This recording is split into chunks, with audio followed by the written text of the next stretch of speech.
Hey, hey, hey! How you doing tonight, everybody? This is J.W. Sims here in the Hooligan Alley Hangout, and what a night we have. We have two guests on the show with us this week. We're going to have John Anthony Chihak Soltero, which who knows, I'm going to screw that up as I always do. And coming back to the show, we have Trevor Fernendes-Lenkiewicz, and hopefully I remembered how to pronounce his name. But so without further ado, I'm going to bring in our first guest, John Anthony, and let him talk about his project, the BUBBA Patrol. How you doing, John? I'm doing good, sir. Thank you for having me. How are you today? All right. If this one fly will quit attacking me, I tried to turn on another thing over here, so they'll go to that, but we'll see. They like to attack me. But so your book you have out on Indegogo right now, correct? Yes, is correct. The BUBBA Patrol, issue number 4, right? So correct. To all the people hanging out here in the alley, why don't you go ahead and tell us your quick elevator pitch, as they call it, for your book. So the BUBBA Patrol is just the legacy I give to my dogs. I see them as superheroes every day of my life, and the elevator pitch for it is the BUBBA Patrol is the book that proves it's not about the size of the dog, it's about the size of the dog's heart. And these dogs believe in justice, but they believe in having as much fun as possible along the way. That sounds pretty cool. I was just checking it out earlier today, and can't wait to talk to you about it. But we have a returning guest. Trevor was on one of our very first broadcasts way back when, and he's back with the third issue of Area 51, the Helix Project. What's going on, man? How you doing? I'm doing, brother. You know, trekking, making comics. How are you? Pretty. It could be better, but I'm alive. That's all we can ask for right now, right? Fair enough, bro. I hear that. I'm glad you're doing all right. Thanks. But so Area 51, the Helix Project. I just finished reading issues 1 and 2 this week, and issue 3, perfect timing. I can move right into backing that. And so those who don't know anything about the book, can you just give us a little bit of information on what we can expect? Yeah, man. So Area 51, the Helix Project, is a sci-fi noir book that takes place in the super tumultuous 1970s. Post-Eisenhower administration, post the Roswell landing that sort of got the UFO hysteria stirring. But in the 70s, everything was stirring, and therefore the hysteria around UFOs was at its height. And it moves forward many years later with the child of sort of two worlds, the child of the species of the alien that landed in Roswell all those years ago. But he's undergone a significant amount of trauma. His dad was murdered when he was young, which you find out in issue 1. And really, that event sort of sets his life into a downward spiral. And about a decade later, he receives a mysterious note from a character pretty much offering for him to reclaim his soul, whatever that means, right? And it pretty much brings him down a wild ride, man, towards the Helix Project, which you find out is this sort of government-based operation that surgically transplants extraterrestrial DNA into soldiers in order to create super soldiers, in order to try to end the Cold War, which was the longest war in American history. It was one very much of attrition, and they're desperate to stop it. So really, at the end of the day, though, as much as it sort of plays with sci-fi and noir, it's a story about us, man. It's about identity. It's about memory. It's about the need for us to grow and change and to not see the world in black and white. And I'm excited for this third issue, dude. I mean, this art team has been working their asses off from literally all around the world to bring this to everybody, and can't wait for them to see it. Nice. Yeah, I actually have the review. Will be up on Monday on my YouTube page. So I tried to, since you launch Monday, right? That's when you're Yep. launching. That way, Yeah, people can review it, and then I'll make sure to add the link and everything on there, so they I can appreciate go it, ahead and check that out as well. But as anyone knows, I like to ask some silly questions, which I don't think they're silly. Katrina Roach thinks they're silly because they're always about comic books, and she doesn't know anything about comic books. So, and she's been on the show 5 times, so that tells you. It seems like every time I've seen your show or caught parts of it, it seems like she's on it. Yeah. So It's either her or Rich Perota. They've been on the most. I told them I'm going to have to get smoking jackets like Saturday Night Live for the 5 Timers Club. But so right now, like the superhero movie genre and TV shows have like really blown up all over the place. Is there one superhero that has not been featured yet in a film or a TV show that you believe deserves one? I mean, I've been saying this for years, and it'll never happen. It's oddly specific. I would love a Quentin Tarantino directed question movie. I think it would be insane, bringing sort of that gritty sensibility, but also in light ways, reinvigorating that sort of Pulp Fiction, Reservoir Dogs esque, sense of the crime genre. But obviously, Quentin doesn't like to retread things, and I think he'd kind of update it for the contemporary age. And obviously, Vic Sage is a really interesting character with a lot of great sort of lore and mythology around him. So, yeah, man, I would love to see a Quentin Tarantino question movie. I was just going to ask you. I was glad you. Which question did you want, Vic, or did you want Montoya? So. I mean, I feel like Vic being the first would be like the first choice, but honestly, man, I'd be happy with either one. I have no particular preference as long as it's a good movie and it does right by those characters, which if, the world decides to grant me Quentin Tarantino as the director, I think it will be, and I'd roll with it 100%. would you be willing to accept Rosie Perez as that question? Yeah, I mean, she's a great actress. I think the one thing that kind of got me off in her and Birds of Prey is that she looks so much older than everybody else. But like otherwise, yeah. I mean, listen, man, we got those crazy face dot green screen things. Make her look a little bit younger. Hell yeah, man. Give me a Rosie Perez starred Quentin Tarantino directed question movie. I'd watch the hell out of that. You could also do it like after her detective days are over, or like towards the twilight of her detective days, where she's becoming so jaded with the job that she decides to put on the mask and take over as the question. Like you started her investigating Vic Sage's death, and she kind of just inherits that mantle. Like she looks into it so much that's just like maybe at the very tail end of the movie is when she finally pulls the mask on or something like that. Maybe. I don't know. Like I feel like we've seen that done in a couple different ways before. I would really want Tarantino to do his thing and just do something totally different. We've seen that in various fashions. But yeah, I mean, I wouldn't be opposed. Like I said, I don't have like a particular direction for that story, especially for such a on the spot question. But I'd like to see a question movie, or even if you did like a premium, Netflix/HBO style of episodic television show, I'd be game.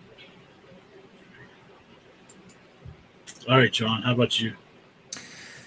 Well, if I can't pick my book, then I would. And now he's on Titans, but it's not like his show specifically. I got to go with Nightwing.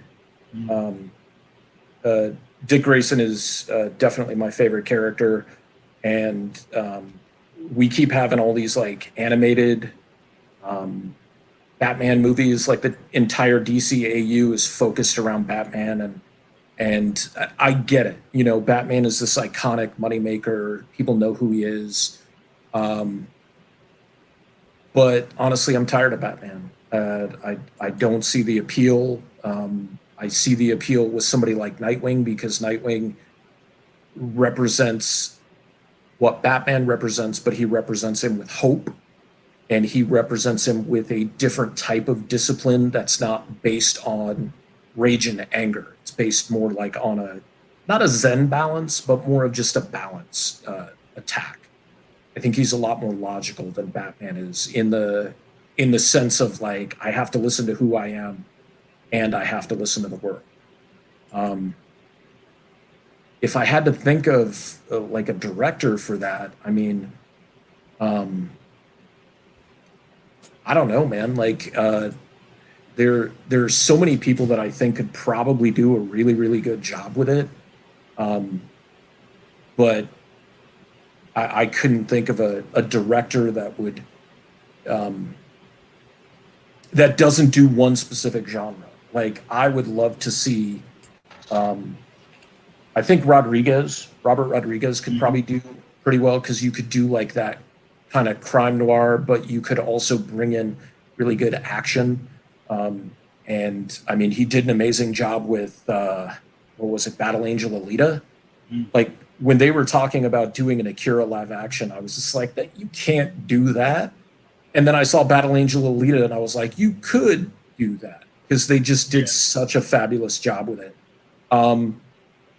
So I'd probably pick somebody who knows action, but knows pacing and knows how to develop characters really well. But probably somebody who was like a fan of the character, or at least very knowledgeable of the character, had some respect for it. I mean, he did Shark Boy and Lava Girl, so that's all you need to know. He also did El Mariachi. Like, that movie was fantastic. And but Sin you know, City. yeah, Sin City was. I would say Sin City and Watchmen were probably the two best adaptations I've ever seen in my entire life. And I know people want to bash Zack Snyder, but I mean, come on, man! Like, the giant octopus at the end of a movie doesn't make any sense. Making everybody turn against one person unanimously. That's a really, what's the language here? Is it PG-13? I don't have everyone says, oh, but what about YouTube? I was like, believe me, I ain't getting monotonized on YouTube anytime soon. So I'm pretty open. So the making it look like Dr. Manhattan, that was a dick thing to do. Yeah. But it made more sense, you know, like, you drop a giant squid in there, like, that's way too cartoony. Oh. Well. Do we have to back out now? I have no idea. I think we're still live, so we'll see how that goes. Honestly, man, like, as a big Watchmen guy, I respectfully disagree with you, like 10,000%, bro. Here's the thing: is the whole point of the squid being like the squid being completely ludicrous was kind of the whole point. Like, right. The reason that you're supposed to beg the question as to whether or not Ozymandias's plot will actually unify the world is because he sets loose this giant, ridiculous monster. And you see the carnage in the streets. You see body parts dismembered, blood flowing. Whereas with an atomic bomb, everybody is burned to dust. There aren't really remnants of the destruction. And so when you look at the way Alan Moore handled it in the comic, and that sort of like, this big fucking ludicrous monster seems stupid until you're staring at one of its tentacles lumbering down on your car. And then you look around and your neighbor's arm is saddled up on a flagpole. Like, it's supposed to be gruesome and horrible and to shock people. And I think, you know, it sort of leans into Moore's melancholy in the sense that, like, I think he was pointing at the idea that whatever peace he might have been able to garner would have been temporary because humanity just points in a very certain direction. But I think the point was that even after all that carnage, after the gutters were overflowing with blood, like, people still couldn't get it together. And that's why I think it works so well. You know, when I was a teenager, I agreed. I was like, oh, the atomic bomb has like this this real historical relevance. It plays into the Red Scare, but like when you think about the intent of Alan Moore and in the book, I think it works a lot better. I actually wrote an entire university essay about how The Watchmen, the director's cut specifically, is a really fun action movie, but fails to adapt Watchmen because it doesn't commit to how uncomfortable Watchmen is and how pathetic those characters are supposed to be. Like Zack Snyder recreates some scenes panel for panel, but he makes them look really cool. Like Night Owl's not supposed to be cool. Like you're supposed to look at Night Owl as this guy who's only able to get his who only fights crime because it gets his libido up and it turns this beta male into, you know, an artificial alpha. And he's 40 years old and he's overweight and he looks stupid. Like, I don't know. I think it makes the Watchmen cool. And while the Watchmen story is my favorite comic book of all time, I don't think they're cool. I think they're meant to be a sort of cautionary tale of power, you know? Okay. I'm in the opposite camp. Okay, I'm back. I don't know what happened. My computer just like froze. I was like, I couldn't hear anything. I was like, what the world happened? Well, welcome back to your own show, pal. we're way out of sync. I don't know if like my video is lagging or what, but it might even be me since I came back in. Like I am, I can see I am lagging on my own computer. That's weird. Everything seems fine to me. Oh, okay. I don't know. I don't even remember where we were because I went crazy there trying to figure out what was wrong. You had asked us about movies. Yes. And, I don't even now. I got to even think because most of the ones I would say probably have been tried by WB at one point or another. It seems like they try everything. I wouldn't mind just a guilty pleasure, like straight up Jubilee movie. But I love Jubilee. I don't care that people hate that character. I don't know if people hate. I mean, I think people don't like what they've done with the character, especially since the vampire thing. And that was stupid. Yeah, and then they now she's raising a dragon kid. I feel like I don't know, man. Baby. I feel like Jubilee is like the Tim Drake of Marvel. Like it's such a passionate following of characters that like the respective company continues to shit all over. Yeah, exactly. I don't know. I feel like a lot of people love Jubilee. I mean, I'm not the biggest X-Men fan, but man, anytime I see anything X-Men related coming up, people are like, give me Jubilee.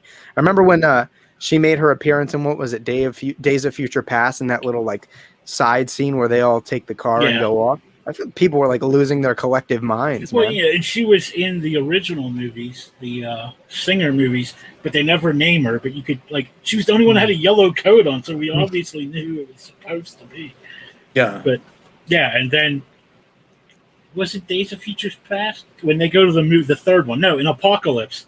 Like it was a big deal that they cast that girl to be Jubilee. And she had one line, and they like totally cut all of her scenes from the movie. Oof. Yeah, but now she's actually that actress has become like a big star, which is hilarious when you think like. I think the thing now is going to be like back in the 70s and the 80s. It was like these actors and actresses got their starts in horror movies, and now you're going to see like all these people who got their starts in like superhero movies with like, you know, they get killed off in like 5 minutes or whatever, and now they're like, you know, making $20 million a picture or something like that. Yeah.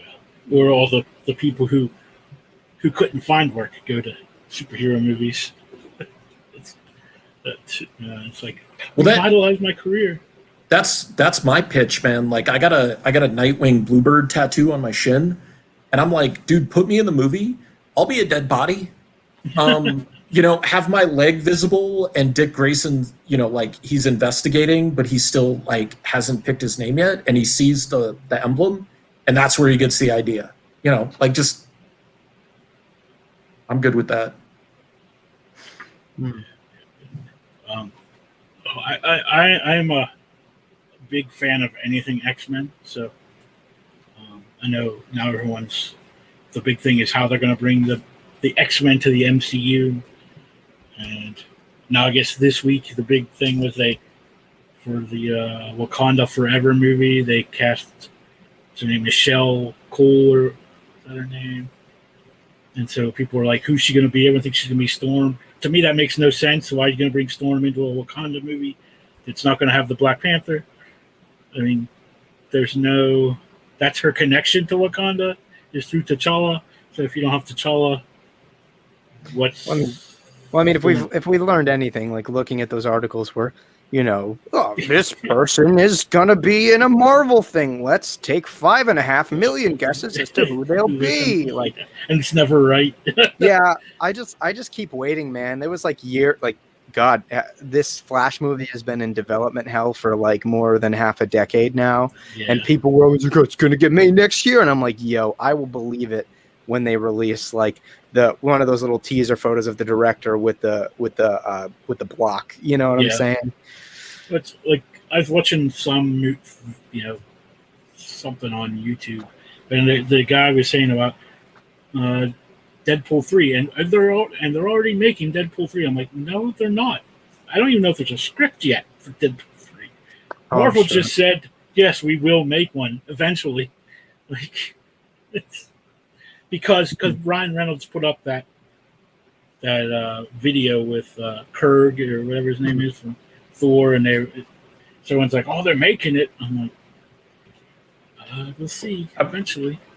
I've got a plan about how you bring the X-Men into the MCU, but I want a paycheck from Disney. I have a feeling this whole multiverse thing is what's going to do it. Yeah, Probably. and I mean that's also how you can, not replace, but that's how you can bring in a new actor to be Black Panther. Yeah. And so, like, my thought on bringing the X-Men in is you go back to the Cold War, you go back to the Winter Soldier program, and you find out that there's the original Winter Soldier that they built, not Bucky, but the original Winter Soldier was a cat named Arkady Rossovich. And then, like, the tail end is kind of like that Captain America thing where they find him in the ice. And so you see the tendril coming out. And as you, like, pull back a little bit, then you see 3 claws on the other side. Like, it was Wolverine and Omega Red. And so then you're just defrosting Wolverine. And, like, nobody cares about the rest of the X-Men. It could just be Wolverine. It's all interchangeable after that. You could have it be Hugh Jackman. Hugh Jackman plays Wolverine one last time because he's all old, and then you just you bring in the other multiverse guys. See, I always thought that like the snap was like the easiest way to literally incorporate everything back into the Marvel universe. Like, in my mind, I think, oh God, around the time Infinity War was coming out, I was saying what they should have done with the X-Men was that mutants have existed forever, that they've been a part of this world. And what had happened was Charles Xavier was using Cerebro to constantly erase people's minds of any sort of public sighting of the mutants. And the mutants were really just boogeymen, that crazies would talk about, people that have been discredited. And that when Thanos snaps, Charles Xavier disappears. And now... And Magneto, who is obviously, your big bad guy, over the years has recognized that and has been working to try to expose the mutants, and then to use the shock of their exposure to try to, garner some sort of leadership or control. And you could also, like, with the snap, in my mind, like that level of crazy cosmic power, like you can say that the Fantastic Four had been stuck, in like out in wherever since the 60s, right? As this basically post-nuclear family, and the snap carried enough radiation to bring them back onto Earth, and they come out as this family out of time, and you get the Fantastic Four in its purest form. There's all kinds of theories I've been seeing, especially now that we're starting to get back into stuff with Black Widow. I know, like, I'd heard a rumor that they had actually shot an alternate ending to the show, if you've heard the movie, where like that post-credit scene when she's at the grave and she whistles, there's like a whistle back, and so then it said the theory is that when Steve went back and returned all the stones, when he returns the soul stone, since it was a soul for a soul, when he returns the stone, he gets Natasha's soul back. So then she's still alive at that point, like she comes back to life. So I mean, that's like whatever. That would have been. There was a lot of people I had read and heard about that thought that same thing. So Yeah. I feel like that would have been like the biggest undermining of her death, though. Yeah. Like in the most comic booky way. Like, don't get me wrong, it's not like there hasn't been a precedent set like where Marvel's like, what is the cheapest way we can bring this character back right now? Yeah. Because even if you do that, like, how do you deal with the fact that like Steve goes to the Soulstone realm and like fucking Red Skull is there? Yeah. But How do you deal with that? Like, is it just like he's like, he's kind of turned away, like he doesn't acknowledge him? Is he still the same guy? Like, or is he just like a physical manifestation? Like, I also feel like it's a really slippery slope. Like at that point, why doesn't Steve Rogers just go and fix every problem we've faced in the Marvel universe? You know, like I don't know. I kind of like this idea that maybe now he's the Watcher. Like he's was it the Watcher on the Wall? Is that like the proper term? Where he's on the moon. Yeah, Like they're saying, he kind of fulfills that, like, because I don't know if Nick Fury. That's what they did with Nick Fury when he. Yeah. The original, the real Nick Fury, not the. You do that, but like, just don't make Steve a douche about it. Yeah. But if they go by the comics, they can always bring him back to being Steve in a few years. I mean, it's kind of like that same setup where he's old, and Sam takes over, and then eventually he becomes young again. Yeah, I mean, it would become a fiasco though. Like I think that if they were to take the Captain America mantle away from Sam Wilson, it would be a PR disaster. Like it would also undermine like the entire Falcon and Winter Soldier, like the journey of Sam feeling self-worthy to, a debatable amount of success. But it happens, and that's the precedent we've set. So I don't know. I don't know if they would. I don't think they would really ever bring him back as Captain America unless they were willing to have two Captain Americas in film. Which, like, I know they'll do two mantles in comics. I mean, Miles and Peter are both Spider-Men in the same Earth in the same city. Like, so I don't know, but either way, I don't think it would bode super well. Yeah, I agree. But so we're actually here to talk about some comic books. My brain gets a little, but so we're going to go ahead and look at the BUBBA Patrol issue number 4. I'm going to have to try to share my screen. If anyone who watches shows knows, for 7 months I've been doing this, and I still have trouble sharing the right thing. So I think I did it right this time. Let's see. There, can we see it? Mm-mm.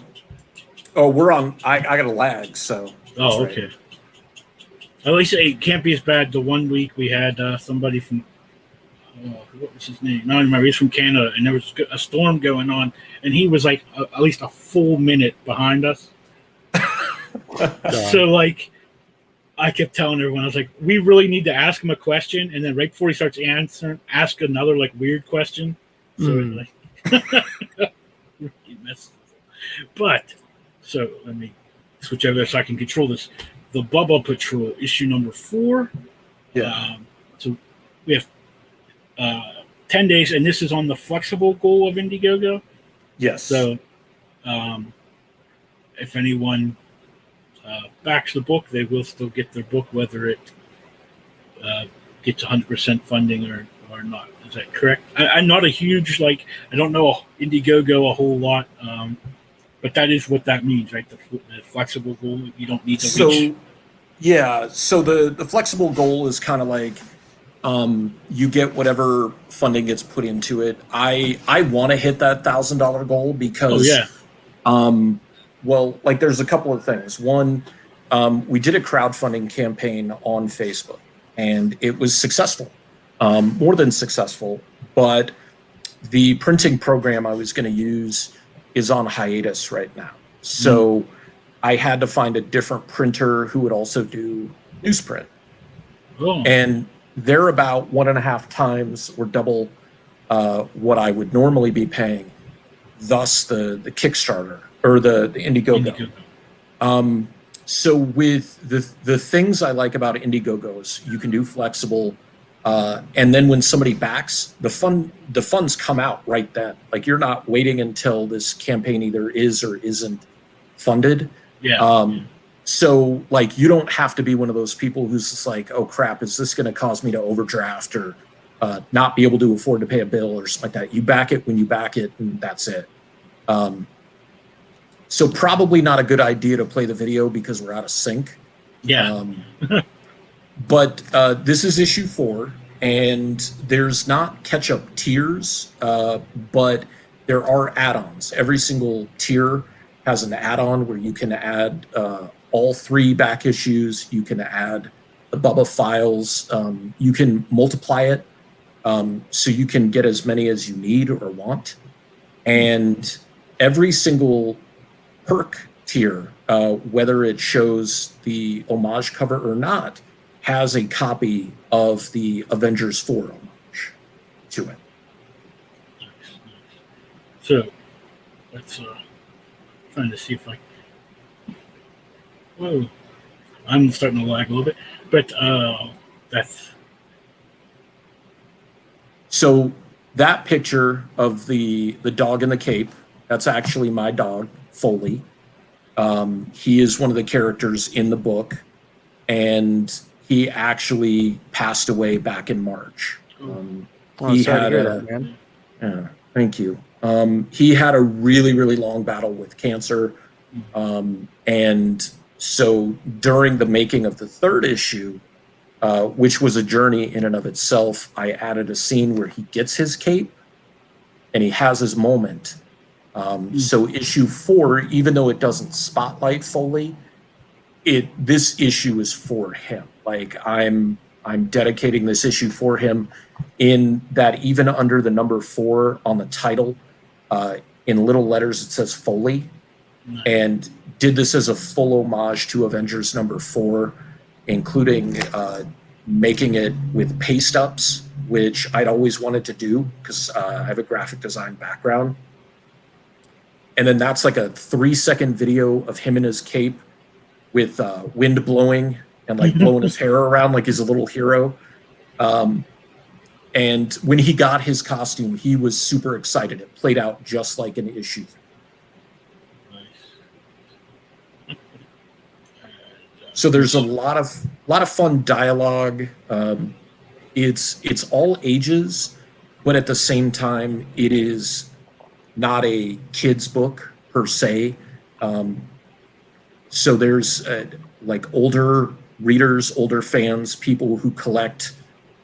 Retailers have been big fans of this. I've actually never had somebody read it and say, I've had people say, I wouldn't have picked this up if I didn't hear the story first. And everybody who's read it, even if they were skeptical, has been like, this was pretty cool. Like, I enjoyed it. It's a fun ride.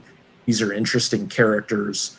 And the dialogue and the character development is really what I pride myself on in a story. Yeah, so you would say it kind of like, say like a Pixar movie, how, they're geared toward all ages, but there's certain things that adults forget, like even though it's Yeah, so there's a lot of Easter eggs and references that I use from like my fandoms and my childhood that adults are going to get. Kids will think it's funny, but they won't understand why it's funny until they've like seen Star Wars or seen Indiana Jones, or, you know, I don't know who's going to let their kid read Sin City, but, you know, but yeah, it's so it's very much based that kids will get a kick out of it, even if they may not understand the reference. I like this one already. He's dressed like Wolverine, so that's.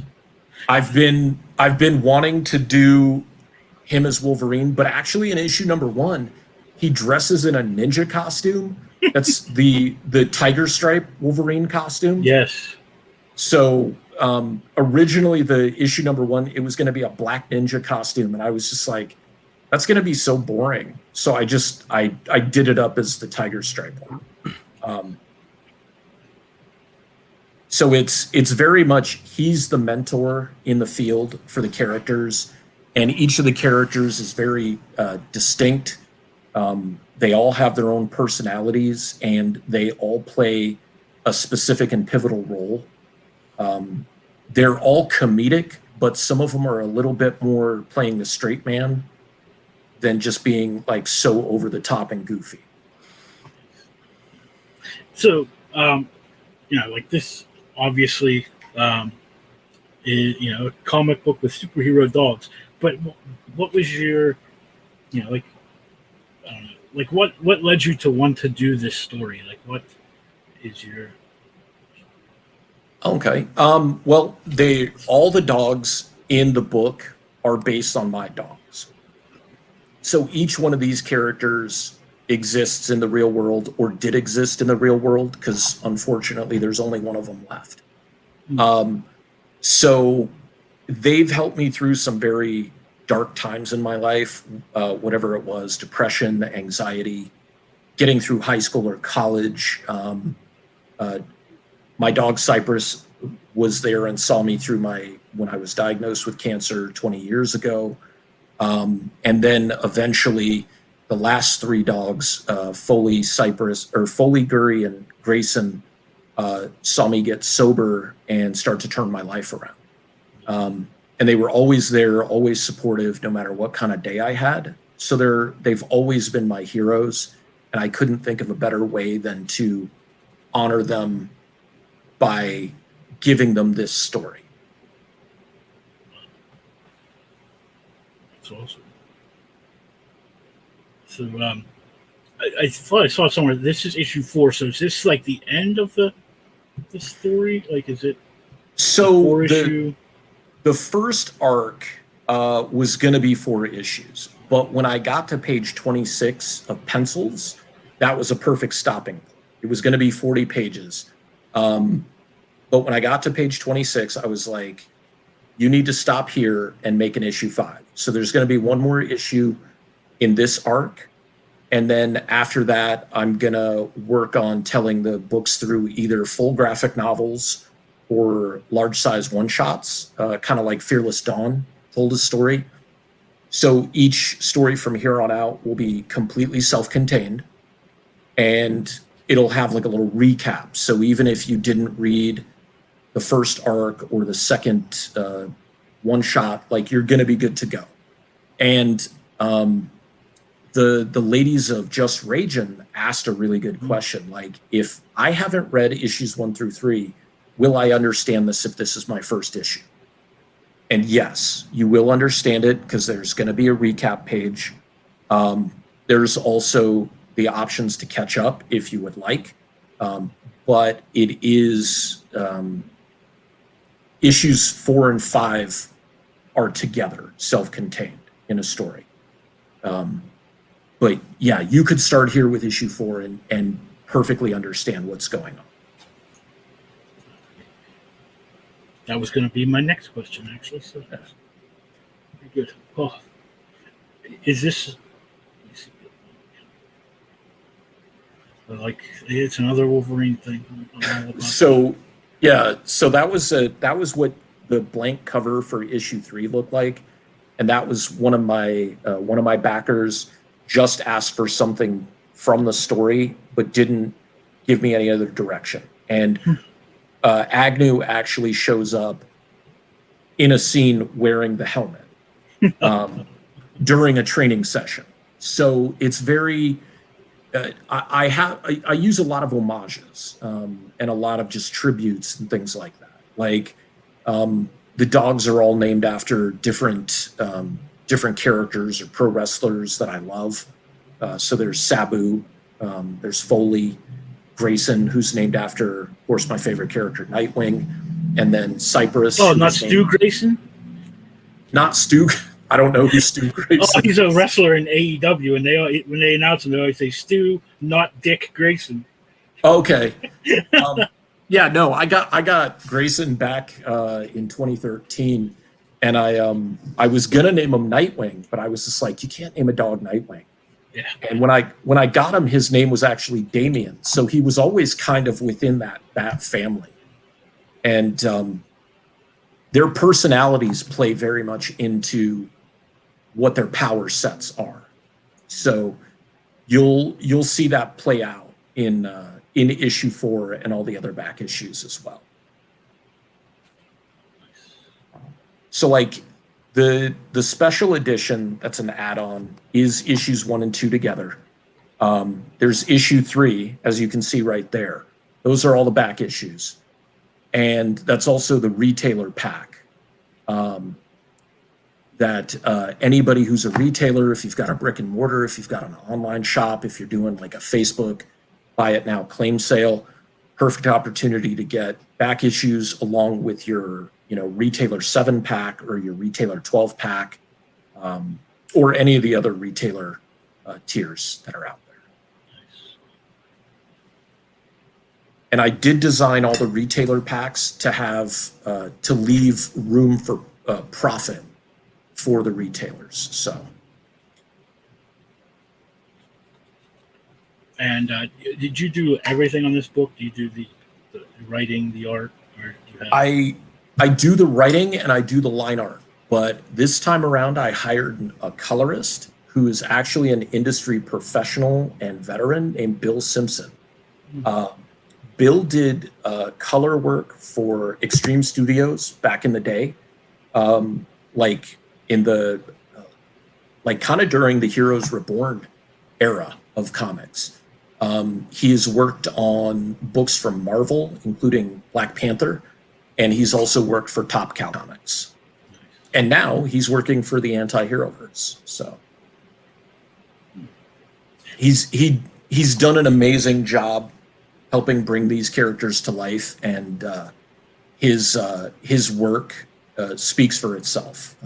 He's a really good voice and a really good set of eyes to have in the editing process if there's things I've missed, and just asking really, really good questions about like, so what's the mood set here? Like, how should I tone this and stuff? So he's really great to have on board. And then returning from doing a variant on issue 3 is another Tucson, Arizona artist named Vic Hollins. She's doing the Indegogo exclusive cover. And she's been doing some incentive covers for IDW, including she did the retailer incentive for G.I. Joe 284, which came out, I think, last week. Yes. And then she did the Godzilla Monsters and Protectors retailer incentive with the Mothra and the Gemini twins.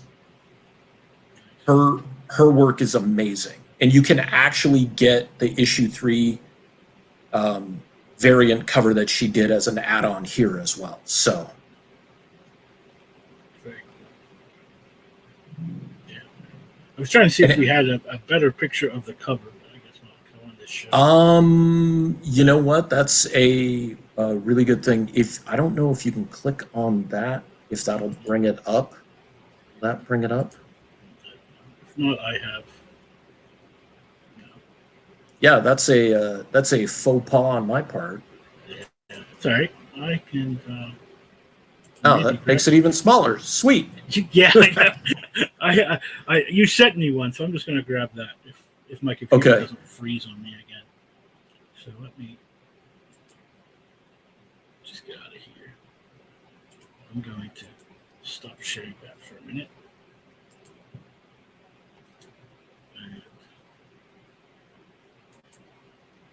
Hopefully it doesn't.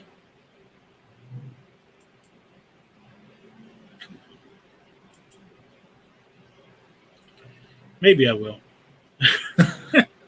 My computer's like saying, I don't want to do anything. I don't want to freeze on me again, which I think it just did. Let me.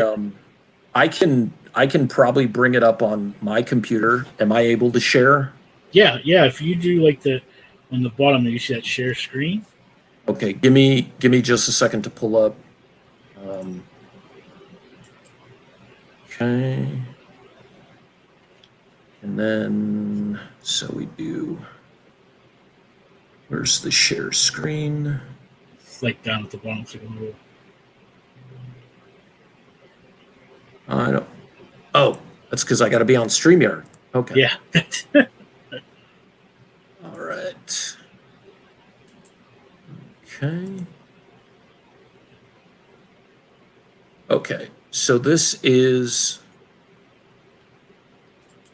the cover. Let's make it big so we can. All right, and that's the that is the A cover, as it were. The Avengers 4 homage cover. Yeah. Nice. Pencils and letters or inks by me, and then colors were done by Bill Simpson as well. And I didn't necessarily want to do an homage with this one because I've done homages in the past. But when I was planning with Bill, he was like, I don't see why you wouldn't want to do an homage. And during that time, I decided just like, okay, and then thought Avengers 4. It's perfect. They're going on their first mission, and the number of characters on the cover lines up perfectly. And so, and then if you're gonna homage or steal, who better to steal from than Jack Kirby, right? So you've got all the characters. Agnew doesn't wear that costume, of course, in the book, but I just felt it made more sense to have him wearing like a Captain America type costume for the cover, and then just bring in all the characters and have them play different roles.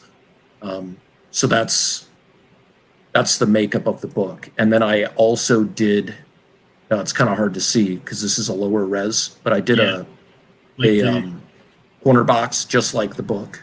Yeah. And copied the font too. All of that is done by hand. It's all digital, but it was all done by hand, going kind of tracing how the lettering looked on that Avengers book. And you say you did this like the layer? I don't remember what you called it. So the title, the corner box, and then the wording that says "When Agnew cries, Bubba's heel." Yeah. All of that I printed out as line art, and then I pasted it up on the actual 11 by 17 board that I drew the cover on, and then rescanned that, and that's what I handed to Bill to color. But the line art for the characters themselves is all done traditionally. Because now all my interiors are done digitally, but maybe with not issue 5, but the one shot that I do afterwards will be, maybe I'll do that, go back to doing that traditionally, because I do enjoy drawing traditionally as well. So Yeah. All right. Well, that's awesome. Yeah, and just anybody who backs any of the other tiers, shipping is included, so you're not going to get a surprise at the end of it. And if you back one that doesn't specifically say the Avengers homage cover, you're getting an Avengers homage cover included. So if you want one tier but you also want that cover, don't worry. It'll show up in your mailbox or when I hand it to you personally. So yeah. And so you still running? I gotta check it out. 11 more days, was it? 10 more days. 10 more days. The 2nd of August is the last day. and we're at 477. We've been kind of stuck there for a while, and I know there's quite a few people, friends and family included, who are like, I back on the last day, or I back near the end of the campaign.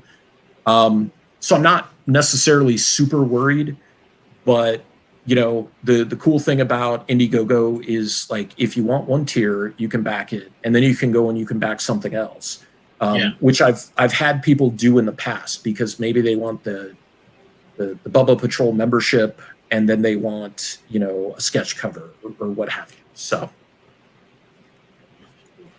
I'm getting attacked by that fly again. But so yeah, I want to make sure that I keep sharing that out till the end of the campaign. It's really cool. It's a different take. If anyone knows me, I'm a big superhero person. I read a lot of superhero comics.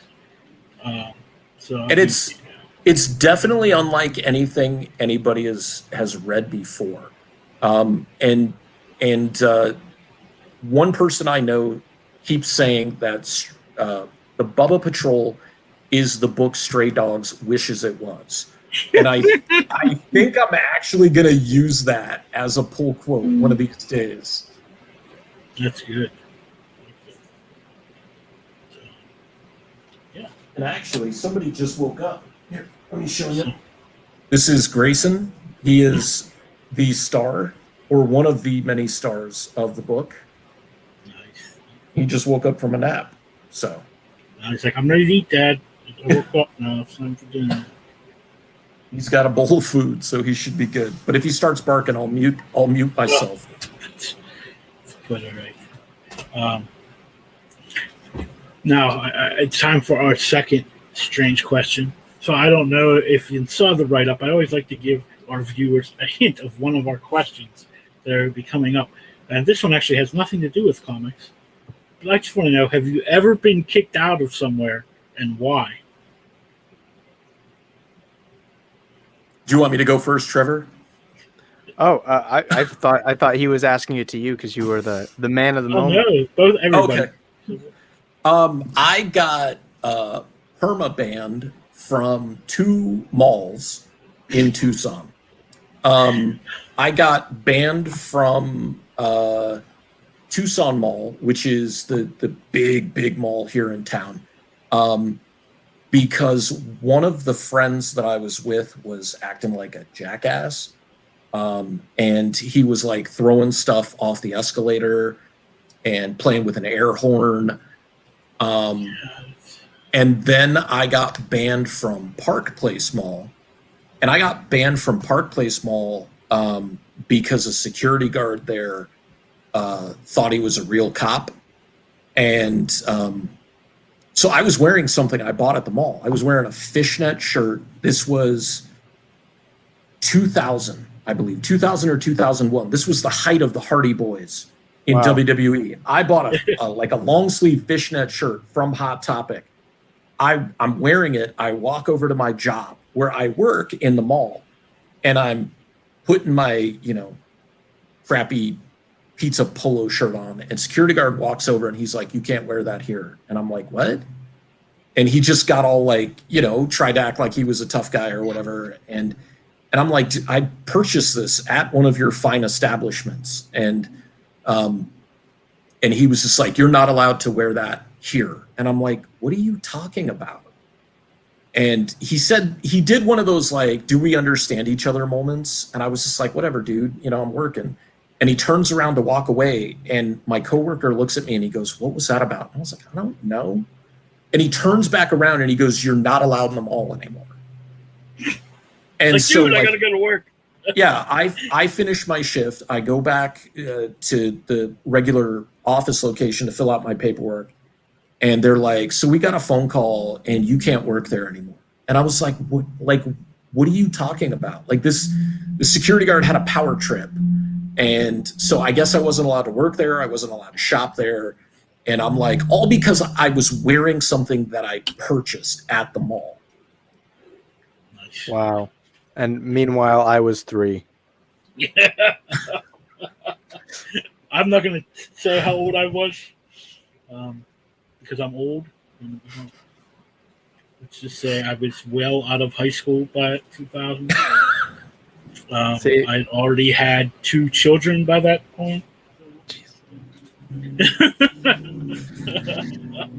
That's nutty. I mean, I got kicked out of a concert venue, so it was sort of like a pop punk ish show, like 2 years ago, maybe 3 now, 2-ish to 3 years ago. And I wasn't used to, like, I guess that venue was very much used to like kind of hardcore shows, and I had never been to anything like that. I was just a fan of the band. I went with a friend and some of his friends. And he's like this skinny, like rag of a dude. And he walks up into like this fucking mosh pit of people, and they're shoving him around, and I'm plastered. So I hadn't seen him for a couple minutes, and I look at him, he's getting pushed around in this mob of people. And so me just being worried, drunk friend, I kind of run through and I start shoving people out of the way to get to him. And I got to him and he's like, "Oh no, I'm having fun." And then next thing I know, so we walk outside so that we can get some air and talk because it was super loud. And then the guards wouldn't let me back in because apparently I shoved a couple people too hard to get to my friend who I thought was getting fucked up in the middle of a mosh pit. And here we are. Nice. What was the band? Boston Manor. Okay. Yeah, it was a time and a half. I didn't realize I had gotten kicked out until I walked myself out, because there we are. Nice. I don't know. I don't think I've ever been kicked out. I was a goody two shoes person most of my life. So I don't know if I ever really got kicked out of anywhere other than class a couple times. I've been kicked out of school plenty of times. To be fair though, I thought my friend was basically getting like mugged in the middle of a crowded venue, so I had the right intentions. I just, wasn't familiar with the setting. Well, I can say I was part of a group that got banned from a con for a few years until for a stupid reason. Like, were you glomping? Were you glomping people? No. I was a part of the 501st. I still am. I'm like a retired member of the 501st. Okay. And there's a convention here in Pittsburgh called Still City Con. I probably shouldn't name them, but their previous owner was a real, say, douchebag. And if you would, especially vendors, if you would go to another con in the area, he would then ban you from coming back to Still City Con. So, like, if you were an artist and you went to his con and then you decided to go to this other con, like in Altoona, or another con that's in Pittsburgh at a different date, and he would find out you were at those cons, he would then not allow you to then set up at his conventions any longer. Wow, that's sketchy as hell. Yeah. What a great way to build your community. So, if you know anything about the 501st, we have what are called, I don't know. There's little areas. So each group has their own little area. And when I was in, ours was Garrison Corita, which it was Pennsylvania, West Virginia, and Delaware. And some of the other groups started breaking off. But most of our leadership was like in the Philadelphia area. And we had this convention in Pittsburgh where they would comp us rooms. Like the guy would give us a room. We'd get unlimited badges. We set up. We did charity work and stuff there, and he uses, and he still does, even though it's different. Uses the 501st in all of his advertising for the convention. So it was like he was getting, but the group, the Pittsburgh group, which at this point I wasn't in Pittsburgh, I was living in Central PA in New York, but there was another convention that just started called Three Rivers Con, and a couple of the people in the group actually worked for the comic book store that ran that convention, and they asked us to set up. So that group of Pittsburgh people went and set up and did the same thing we usually do at that convention. He found out, and he flipped out and banned us all from coming. And we had been doing that for probably 20 years by that time, like a long time. So we weren't like allowed to come back. And so wait, did he ban the entire 501st? Yes. That is ridiculous. And to make matters worse, then he would hire people, like, because he don't know who we are. Like, so a lot of us still went but he hired other people to dress up in crappy stormtrooper costumes to like be the 501st. Dude, at that point, I wouldn't even give that motherfucker my money for a badge. I would. So it was like, I don't even know. Like that ended up leading to the Pittsburgh group breaking away and becoming their own garrison, and so they would still do that Three Rivers Con, and the people from Philadelphia like talked to him and stuff. And after probably 2 years, he finally let us come back. But he took, like, we were getting a big space down to like an inline space. He would not comp us a room anymore. He would only give us like 6 badges, I think, for the whole weekend, which is impossible to run that booth and do what we do with 6 people. And so I don't even know. I haven't been back there since then, so I don't know what's going on with that, if they still do it.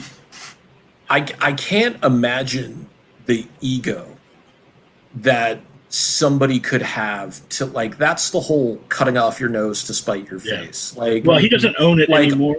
I'll show these people, and then after a while, like, who makes their living doing one show a year? Yeah, I mean, exactly. even if you're doing shows outside of that, like, I'll do Tucson Con, I'll do Phoenix Con, I'll do we've got one coming up in September. Like, I'll do one in Yuma. I mean, like, I can't imagine Tucson Comic Con or Phoenix Fan Fusion being like, "Oh, we saw that you're listed somewhere." Yep. And I'd be like, and if they were gonna, nobody's ever tried to pull that, fortunately. But yeah, for a con that big, Steel City is a big convention. Yeah, I mean, and to do something like that just seems like that doesn't make any sense. Exactly. He was, and I have a friend, well, an acquaintance who runs another con in Altoona, and him and the guy who ran Steel City, they would just duke it out practically. And I guess now that there's new owners, he went and talked to them after the last one in it was in June or whatever, and now they're actually going to start cross promoting each other and everything else. And so I was like, thank God these other people came in and bought that, because the guy was. I mean, I had lots of friends who were like professional artists who wouldn't go back to Steel City Con because, I mean, he turned it into like a flea market that had celebrities. Artist Alley was crap. Like, I would go through there and it was more like a arts and crafts show than, you know, comic people. So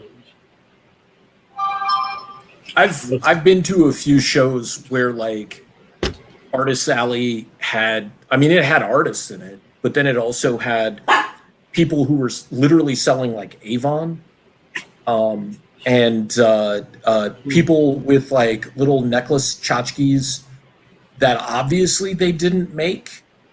And then I've seen like the reverse happen, where people were like handcrafting, you know, their own little mini figurines of fandom characters, and then being told they couldn't do that.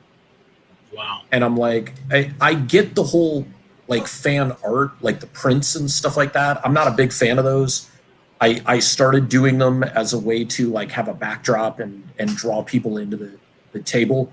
But now that I have some colorful displays with the BUBBA Patrol, like, it's a little bit more sound for me, that I want to move away from doing anything that's not mine, or like you know, like a one-off sketch cover or something like that. Yeah, like commission stuff.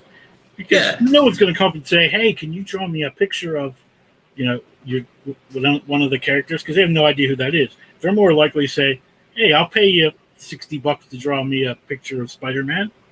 Yeah, but I have had some people show up, you know, who've read the BUBBA Patrol. Most of them are local people who've been reading it since the beginning or found out about it with issue 2. So they follow the characters, but it's, you know, like, I wouldn't expect you or Trevor to like randomly show up and just be a random fan and be like, "That looks awesome, I want that character drawn." I mean, maybe with the exception if my sign had Agnew as Wolverine and you saw that, you were just like, I'll take something home that looks like that. But that's a little bit different. So, and it's a variation of that character that we know.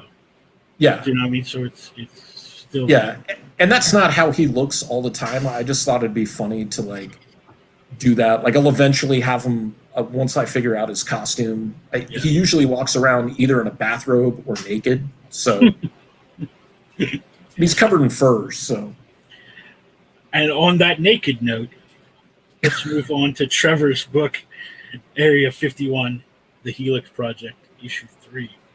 I'm going to try this again, and hopefully I don't freeze my computer again. I don't want that. I don't want to share anything. Invite anybody. I mean, I'll be right back, guys. Okay. Well, I try to make sure I grab the right one, because you did show me. I should have checked this first. Let's see it. Okay, so this is this is the page that will launch Monday. Is that correct? Yeah. So this is an early look at the Kickstarter page. I think there's a couple small things that I'm going to add, but it's probably like 90% done. And obviously, it'll be hard to watch the trailer because the computer might bug out. But guys, man, the trailer for this issue was spectacular. I worked with a buddy of mine who also helped me design the logo for Area 51, the Helix Project, and he made a fantastic trailer. So I'm super excited for people to watch that and to kind of, if they haven't already, experience these characters in this world a little bit just through that. Yeah. Like I said, I just finished the first 2 issues this week. And I did record the review on it today. So Monday morning, that'll be posted up. And that way everyone can see the review for the first 2 and then come in and write. And hopefully just back the 3rd issue and get those 2 issues for themselves. So, yeah, man. So looks like an image is trying to load there. Yeah. There we go. So those are all the covers of the book so far. Only A and B covers for each book. I didn't want to overcomplicate it. I really want to sell the book on the quality of the story itself and have 2 covers sort of representing 2 different aspects, to what the story is trying to get at, whether it's a little bit more narrative or thematically based. So if you scroll down a little bit, you'll get a better look at the A and the B cover. So this is the A cover. I don't know if you want to zoom out a little bit, Let me see what I can... but it's an equal parts an homage to one of the old school Taxi Driver film posters. That's what I was going to say. It looked kind of Taxi Driver. There's a lot of sort of tonal similarity, and I actually took a lot of sort of visual storytelling reference from the way Scorsese approached Taxi Driver to a lot of the way I approached this issue in the sense. It can get very sort of intimate and very sort of moody. And I figured, between actually having a taxi in the issue and having the sort of tonal and visual similarities of Taxi Driver, let's just go full blown and set up this cover. And if you go down a little bit, it does really poke in a very sort of subtle way at, the sort of duality of this character and how he views himself. And if you go even further down, you'll see the variant cover done by Adrian Bone, which is just like this stellar visual smorgasbord of references to the book, whether it's thematic or plot-wise or what have you. I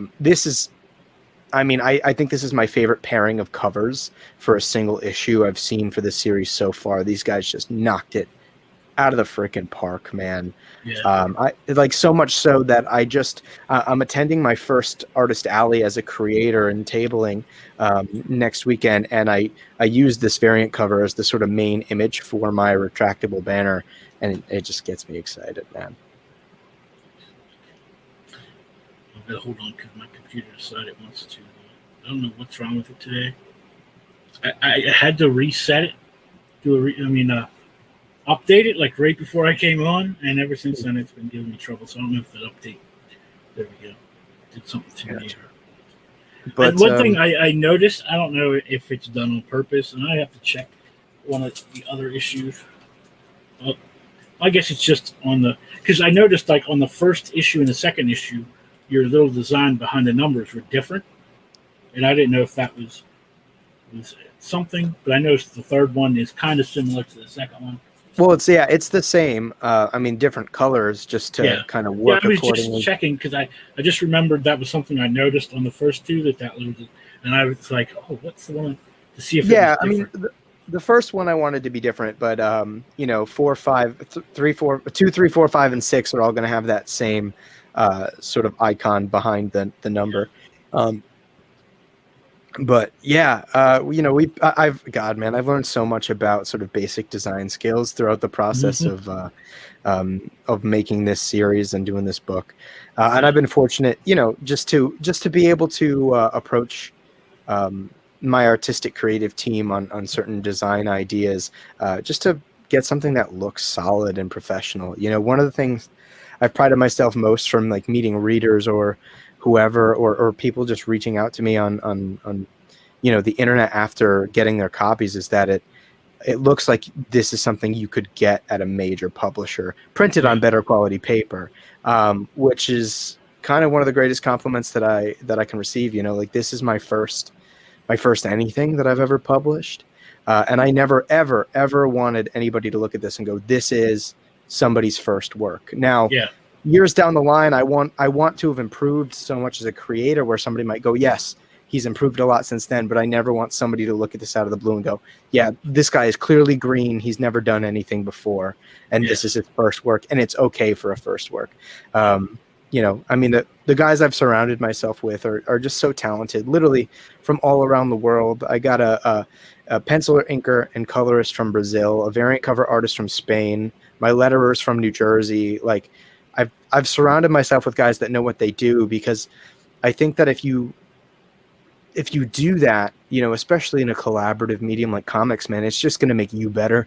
And by working with these guys, I feel like I've become much better as a storyteller. This is actually the first page to the third issue, which is probably one of the least exciting first pages, but I'm particularly proud of it as a writer and as the sort of person that's visually directing the scene, because it evokes a real sense of mood and tone and tension, and it draws the eye well, and there's a rhythm to it. And there are going to be issues that towards 4, 5, 6 that are going to have cold opens that people are probably going to like way more. But out of all 6 issues, honestly, this is my favorite opening page, and I'm probably the only person that's going to feel that way. But hey, it fits well with the cover, though. Like the main cover you show, the taxi kind of thing, and the first page, boom, you're right into isn't that like a taxi fare thing? That's what I'm... Yeah, man. And like, obviously, like you said, you read issue 2, and how that issue left off. So so for me, I really wanted to carry the tension over from that moment and skip a little bit ahead. And I want people to read this and go, first of all, why are they in the same car? Right. Yeah. I know why it's tense. And, you read the monologue, and you're like, oh man, this is really tense. With this issue, I really wanted to play with nonlinear storytelling. So I kind of move, basically right after this moment, you move back to right after that moment happens. And it's going to move back and forth in this way to one, keep the reader unstable, because this issue is going to have the craziest climax of the 3 so far. Oh, and that's saying something after the second issue. Yeah, thanks, man. And so, I'm really trying to pay a lot of attention to like the experience that's being curated, like how people are going to respond and what that's going to mean, not only like for the issue, but for the overall story, right? Because it's being told in this segmented way. But yeah, I mean, I've always prided myself on becoming more and more deliberate with every creative choice, that's made for the book. And this issue is definitely the culmination of what I've done so far in the series. And honestly, like this one, even more so than the last, I feel like you can really see that myself and the artists, like we're locked in together, man. We know how to work with one another. 1 was the beginning. 2, you could see that we were we were really starting to figure each other out. And this one, man, like I feel like if you found out that this was like one hive mind, you wouldn't be you wouldn't be disappointed at that. I knowing how the second issue ends, I appreciate that this does not start right at that moment. Yeah, man. Thank you. I mean, because it kind of would be, I don't know. It just seems like if you just started right there, I don't know. I like this because even if you think of like episodic stuff, because I always like to think of comics as like episodic television.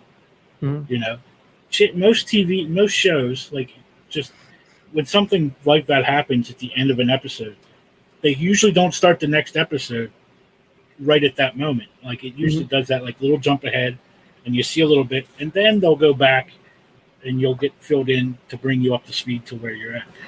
Because I think it's just such a, I guess, a tension-filled moment at the end of that second issue. Oh yeah. That if you just like jumped right into there again, it would almost take that away from. Like I think you know what I mean, because you would get explained that too quickly to what happened. Yeah, man. And it's like I said, it's all about that experience because I'm relying on two things. I'm relying on somebody coming out of issue 2 and going, "Holy shit." And obviously acknowledging that tension, and I want to deny them of the of the sort of satisfaction of seeing that resolved, you know. And so we're going to move that forward and build on that tension until it kind of bursts. Yeah, you know, it's like if you've seen A Quiet Place, there was like 3 or 4 times they had like this extreme close-up shot on that large needle in the stairs before Emily Blunt finally steps on it. And every time you're like, it was coming. Like, you know, and that's kind of what made it worse. Except, you know, I'm hovering Emily Blunt's foot over a needle, but then I'm going to make her step on a chainsaw, and you're going to have no fucking idea what's happening. So, yeah, it's there's the first page, and then if you scroll right below it, I actually showed like before I even edited it. Yeah, a raw page of unedited script. And it's just really quick, bulleted, you know, getting a sense of the moment and setting up the scene. So yeah, it's and this is ironically, even though it took like a page and a quarter of script to get that one page, this is probably like one of the pages of script that's like the least written on. You know, I always want to have the devil be in the details, and you know, like the scripts are always anywhere between 40 to 48 pages, despite it being a 24-page book. And you would never know it because I want, you know, if there are words on the page, I want them to be important, right? Like, why would I cover up these guys' art if it didn't matter, or just to serve my ego as the writer? You know what I'm saying? Yeah, obviously, like, I am working with someone who it's like their first project, like as a writer. And I have to like continue to tell them we need to show that comics are a visual medium. Yeah, we have to show them, not tell them. Like you don't need to like explain everything in text. Like show it, don't tell it. And it when people do that, I think it talks down to the reader quite a bit. And I'm not interested in that, man. Like I want this to be an experience. So if you keep going further down, you'll see bits of art from issue 1, obviously, if you've seen as a sort of way to set people up if they haven't read it already. You'll see more from issue 2. You'll see a little bit more art from issue 3, which is, you know, it's been an absolute blast. And then it even shows, for example, first of all, one of my favorite like short scenes, but it shows a scene where somebody, a backer, had actually paid to have their likeness drawn in as the scientist that gets killed. Yeah, so you know, one, this is like a thanks to Dustin for showing this book that much support, and but also, you know, it's a fun scene, and it really kind of sets up how eerie and cold and distant the villain is. So yeah, and it does a lot of sort of small subtle things. I don't know if it's a something to give away, but I just wanted to ask. I noticed in both issues he does this. Yep. Well, is it something that we're going to learn why he does it later? Well, he does it twice in issue 2. Yeah, that's okay. This is issue 2. Yeah, I just know we see him do that twice, and I'm like, well, so that was for a couple of reasons, but like I'm never going to be overly explicit about it. I think it's something that I want people to pick up on and sort of use the physical acting of the character in order to draw their own opinions about who he is, and why he is the way he is. But it was also a visual motif to go, hey, this is the same guy who's been balls deep in this conspiracy for the last 10 years. But it is a lot to show about character. I mean, if you look at this scene, you don't see Winters' face at all. Yeah, at all. Well, you don't see it anytime yet. No, not yet. And that's, it's meant to keep him cold and distant and just kind of articulate the fact that this is easy for him. And this guy is a bottomless pit of just wrongness, and inhumanity. And that's kind of a way that I wanted to show this off. I mean, and then if you go down to the next page, I show the next page in the sequence. It's just a splash of him stepping over this guy's body because he is nothing to him. If you, for example, remember that variant cover, he's just a pawn in the chessboard. You know what I'm saying? So, man, yeah, I mean, if you look at the first one, the first issue really kind of set up like the emotional trauma for our protagonist, what he has. The flashback scene. And I just love the way artistically it's done, with it being in by color, like just the black and white. Thanks, man. And then just the red, of the blood and stuff, and then you can see it like on the badge, and then when they get shot. Thanks. I love that as a colorist and a comic book. I mean, people ask all the time about black and white comic books, and I'll tell them all the time. It's like, I like it if it's done right. I don't like to just see black and white line art. Yeah. You know what I mean? Like, that just looks lazy. It looks like you just couldn't afford a colorist. Yeah. You know what I mean? Yeah. And I mean, that was something I wanted to do from the jump, is that grayscale kind of noir feeling, and just evoke a sense of mood. Like I said, man, if I can help it, I want every creative choice to be deliberate and to contribute to the experience of reading the story and engaging with it. And color is a huge part of that, man. Like, colorists are so underrated. I went through 40 colorists before I got to the guy that I'm at now. Wow. In terms of like people applying. And it's because it's so important for so many different reasons. Not only is he rendering, lighting, and texturing your world, but like he's your cinematographer. Like, it changes mood entirely. It's going to affect the sort of impression of the way this visual information is being conveyed. It's so important. And so, I'm just so fortunate to have Marcio coloring this book and to be coloring the covers, because he just does a stellar job, and he's great to work with. Like, the fact that English isn't this guy's first language, and I can be very descriptive sometimes, and he just gets it. He knows how to tell a story. And there are times where, he obviously, being the professional, will do something that I don't even ask for and take this story and make it better, because he knows what we're getting at, he knows what we're going for. Excuse me. As a colorist myself, and one of the things, and I don't know why it happens, but almost every time I've had to do a job, like an indie job, I've had to ask the person for a script. Can I get a script? Like, they'll just send me the pages, and I'm like, can I get a script? And they're like, what do you need a script for? I was like, well, because I need to know what time of day it is.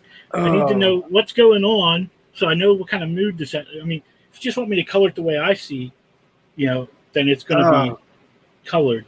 And, dude.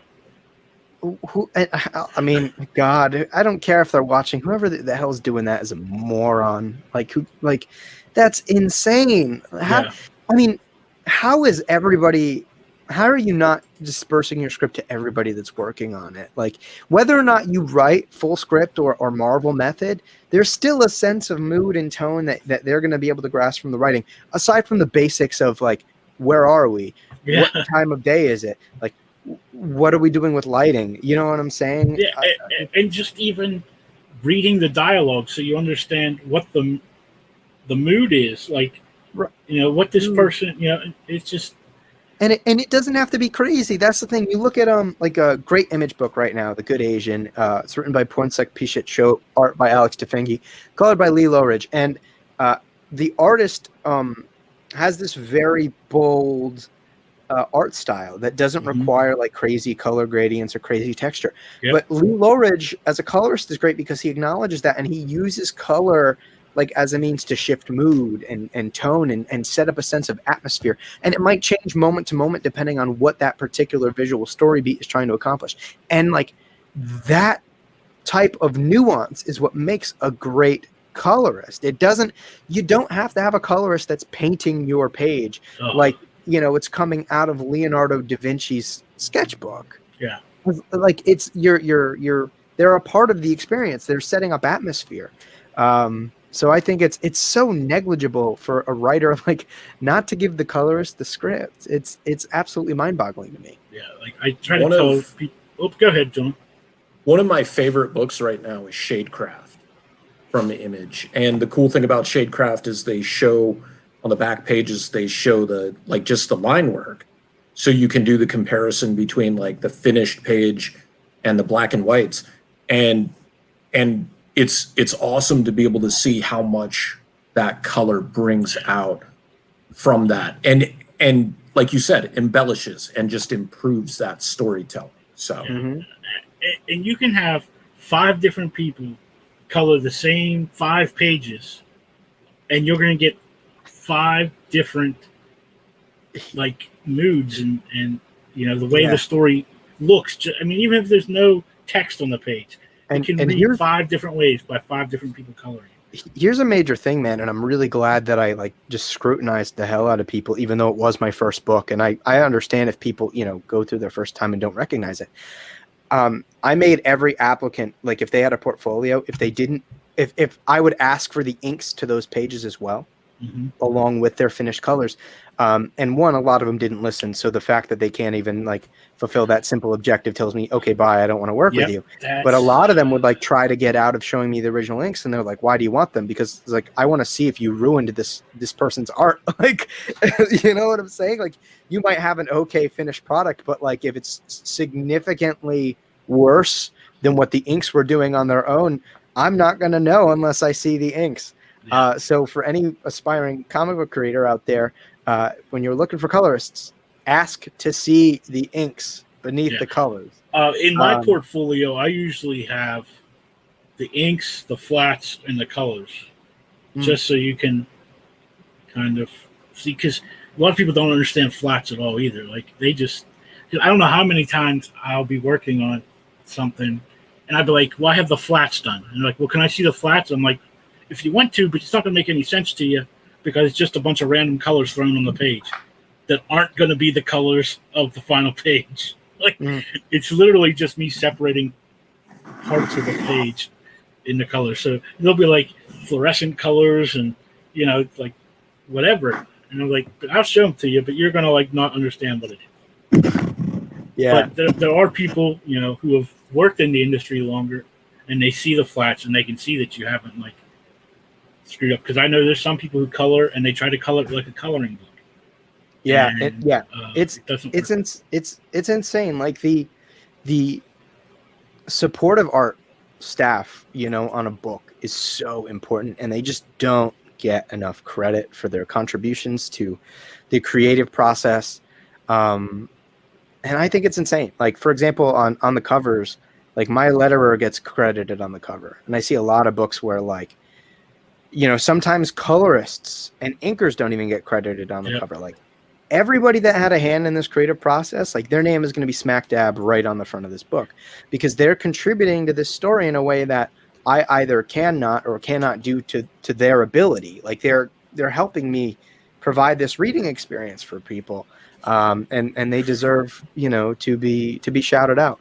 But yeah, man, I mean, colors are so important. Like if you go, up to like the covers, you know, the mood and the tone and the way that you're seeing those things, like I mean the art beneath it is beautiful and it's wonderful, and these guys did a great job. But man, like the colors take it and bring it to another level. I mean the lighting on this cover, for example, and the way that it is not only just aesthetically cool, but the way it helps to carry the eye across the piece. So you say it draws your eye down, like the way that that light comes down and hits the top of that, kind of cascades over the characters. It draws your eye down the page to your main focus. Where I'm sure if you've seen the line art, it would just kind of, sit there. I don't know how to explain it. Like, it actually makes your eye move down the page. Yeah, fortunately, Adrian is talented enough where even with the inks, he's so great at directing the flow of the eye. But this, it brings it to a whole nother level. And he uses this great, it's a simple palette, but really, really effective. It's basically red, white, and blue, and variations of those colors, with the exception of, Marissa's hair. So, yeah, just like the colorist can just bring things to a whole nother level, man. So yeah, respect your colorist, guys. Like, but yeah, I'm getting kind of too far deep and just loving my art team. I'm really bad at like selling my book. I can sell you my art team if you want, because these guys are spectacular. It's the black and white, like I was talking about. Yeah, man, and it's obviously like there's a little Watchmen homage right there with with the badge. Yeah, at the end of the day, like this story, I want it to feel. I obviously want it to be entertaining, but like it's ultimately like this expression, right? It's this artistic expression of these sort of conversations that I have with myself in my head, and I want to have it with the reader, but in a really entertaining way, and in a way that I think people will be able to latch onto and not only have a good time, but have a thoughtful time. Like my favorite comics, especially as I've gotten older, have become like the old DC Vertigo stuff, and it's because not only was it cool and in a wildly different experience, like it made you think about what you were reading and what sort of connections that has to the real world, and I don't need to be explicit about them, because I want people to sort of draw their own sort of consideration. Like this is a cool story about this covert government program that's like grafting the DNA of the specimen that landed in Roswell in the 50s onto soldiers to create these crazy bioweapon super soldiers.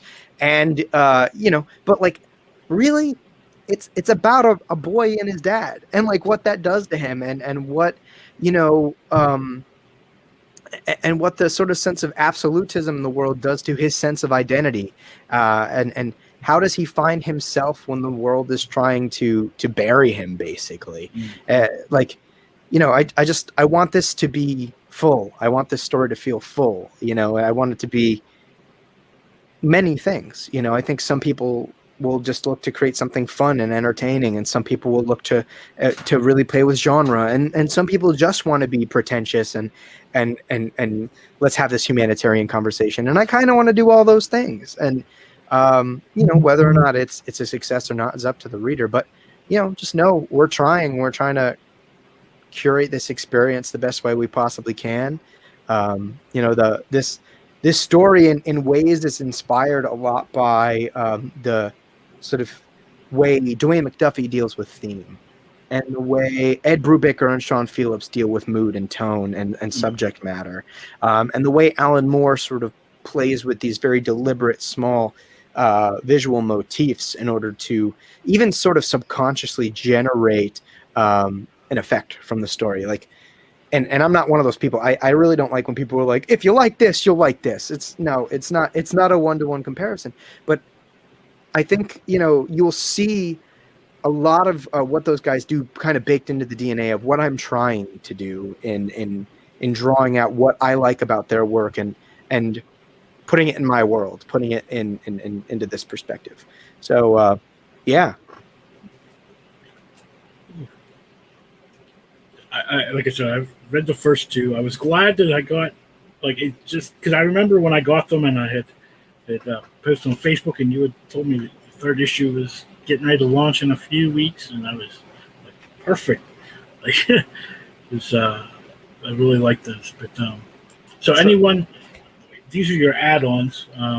Obviously, you have the the covers from the first two and the covers from the third issues. Yeah, so people will be able to get extra copies of each issue, a cool pocket watch press beanie, and that Batman commission was actually done for somebody in the last campaign from my artist. And that's the thing, man. You look at how good this guy is. It just inks. Yeah. Just inks. Like the texture and the depth that he adds to it is nuts. And like the classic Helix Project t-shirt and the Helix Project hoodie. But there's a bunch of really cool stuff you'll be able to get from this campaign. I wanted to make it really accessible for somebody who hasn't jumped on yet to jump on, because I feel like we're really getting the ball rolling. This is a great way to sort of get on now and get a digestible bite of this story. Yeah. And really dive into it, man. Like we've and I design as you can see there, that's the producer hoodie that takes the black and white version, the inked version of the variant cover. All right, so it's a different one. Didn't you? You also had one for the second issue, as I remember. Yep. So I really want to. So I managed a $2.5 million retail store a couple years ago. So when it came to making the merch, I really wanted to make it quality merch. Like I think a lot of people want something representing their fandom, and it just design wise, it just looks like shit. But like it means a lot to them because it has something that means a lot to them. And I'm like, yeah. Well, if this means a lot to somebody, I don't want them to look like shit. Like if you're taking the time to like show off, merchandise from my little comic book, well then like I want you to look good in it too. So just using really simple design logic. Like so if you go down, for example, like the shirt for this campaign as well. It plays on part of the cover from issue 1 and messes around with the color palette. Like the image behind the pocket watch press logo in the back, like that's just a sort of recolored version of a crop of the A cover from issue 1. And I just kind of messed around with it and just created a fun looking shirt. And anybody that gets these shirts knows that they're made with good quality material. They're made with Bella canvas, so they're super soft, super flexible, and they just feel good. Like I spent a lot of time as a retailer, and I wanted to kind of bring that into this and make sure that people are wearing something that looks good, feels good, and that they're proud to wear. And this is just your budget breakdowns. Yeah. And then there's. Yeah, a little jab at Zack Snyder in the caption. I don't know if you read it. Trying to scan over quick. And host of the Dark Knight Nation. Oh no, it's the caption. I was told I'm sorry. Was made better with a lot of gray 4-through ratio and slow-mo. So here's a still photo of moi. Smoking a cigar, reading my own comic. Yeah, if they took the slow motion out of Justice League, it might have been a 2.5 hour movie. Maybe.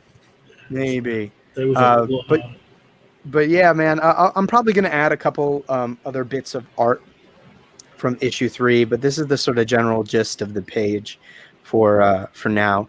And I'll be adding some really. I have some very particular pages in mind that are being colored as we speak that I'm going to add for emphasis because I'm telling you, man, like you thought the climax to the last issue was nuts. Like this one is something else.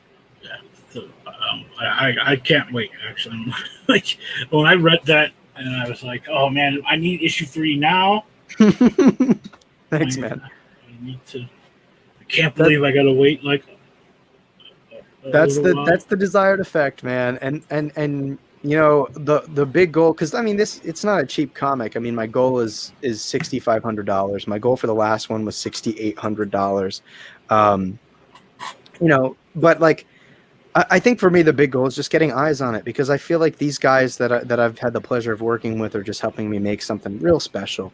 And once you see it, once you give it a chance, I think people will enjoy it and will have a good time reading it and will hopefully even feel something out of it. So, the big goal right now is to actually run through that Kickstarter goal in the first week. And I think it's entirely possible. because I think these guys artistically are just doing the best work of the series so far, whether it's interiors or covers or what have you. I think I'm a better writer now than I was for the second issue. I'm a better writer now than I was for the first issue. And, you know, everybody's just been so kind, man. Guys like you, Jay, that have just been so supportive and posting about it. Like I don't know if you saw, I think I shouted you out in my Pocket Watch Press newsletter, where I just been thanking people that have been showing love to the book, and a lot of people have been into it. And I'll be tabling Terrificon in Connecticut next weekend, which is my first convention as a professional. And I think that'll go a great deal to hopefully getting eyes on this book, man. Like what blows me away is like this campaign was backed by writers that I read. You know what I mean? Like D.G. Chichester bought my book. Ram V bought my book. Brian Hill bought my book. Like David Peppo has bought my book.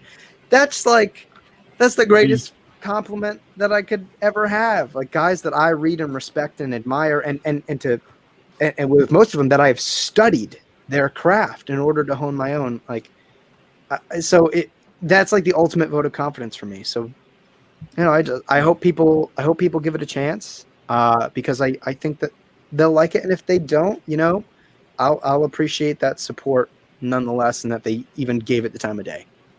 Yeah. Like I said, I really can't wait for the third book.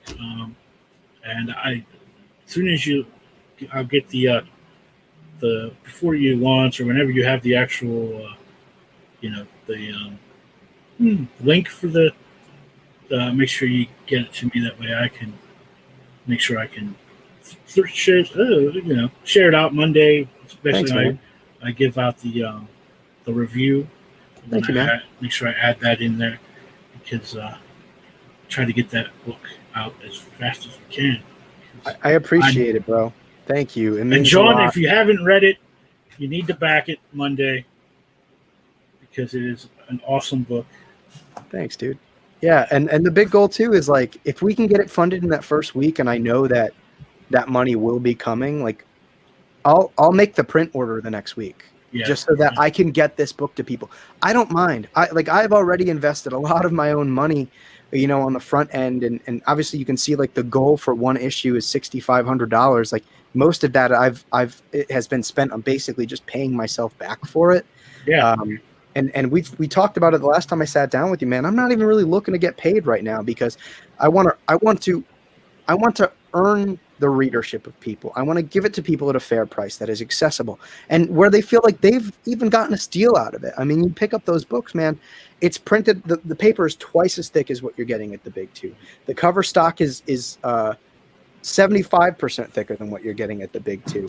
Like it's a good feeling book. With, mind you, artists that have worked with big names, like Marcelo, my artist, has worked with Jimmy Palmiotti and Justin Gray, you know, and Adrian, my variant cover artist, he's actually been commissioned. He's done a commission for Donny Cates, like back during the pandemic. So although he hasn't done any crazy major comic book work, the dude's a ridiculous talent, and I can't wait for him to blow up. And I'm, you know, absolutely elated that I get to work with him. But, you know, point being is right now I'm really concerned about giving people the value for their money and continuing to deliver that, because the bigger this book gets, the more copies I can print, the less I have to pay per copy. And I don't plan on pulling a DC and saying that we're going to hold the price at one level and not following through. I don't want to ever have to charge more, because if I do my job and people get on these books, if I print more copies, that's less I have to pay per copy and money that I can actually make. So I can maintain that level of quality. And that's what we're trying to do, man. Like, just obviously being a fan and a reader, like I know comics are expensive to make and there's not a lot of like profitability, but like the fact that like the major leagues are the ones that are just like robbing people and taking advantage of like fans' love of these creators and this of these characters in this medium is like ridiculous to me. And I want to make sure people are getting value. Like one of the biggest things from the beginning that backers were always like, charge more. You could charge more. Like, I know I could, but it's not fair. It's not fair to somebody that wants to take the time of day to read some no names comic book. Like I want them to feel like it's worth their time, their money. I want them to feel like it's worth more than what they've put into it, and to be happy about that and to come back for more. So yeah, if anybody's watching it, man, I ask you to give it a chance. I've done my best to make this accessible and inexpensive. You can get the digital PDFs in ridiculously high definition, all 3 of them for $12 on this campaign. That's Where are you getting? Where are you getting? 3. What would that be? 72 pages of story, crazy high definition. The covers are so high definition, you could save them and make them your wallpaper on your phone, like, So I'll have to go back and see if I have the digital. you. I like the second cover. I like that. Yeah, man, it's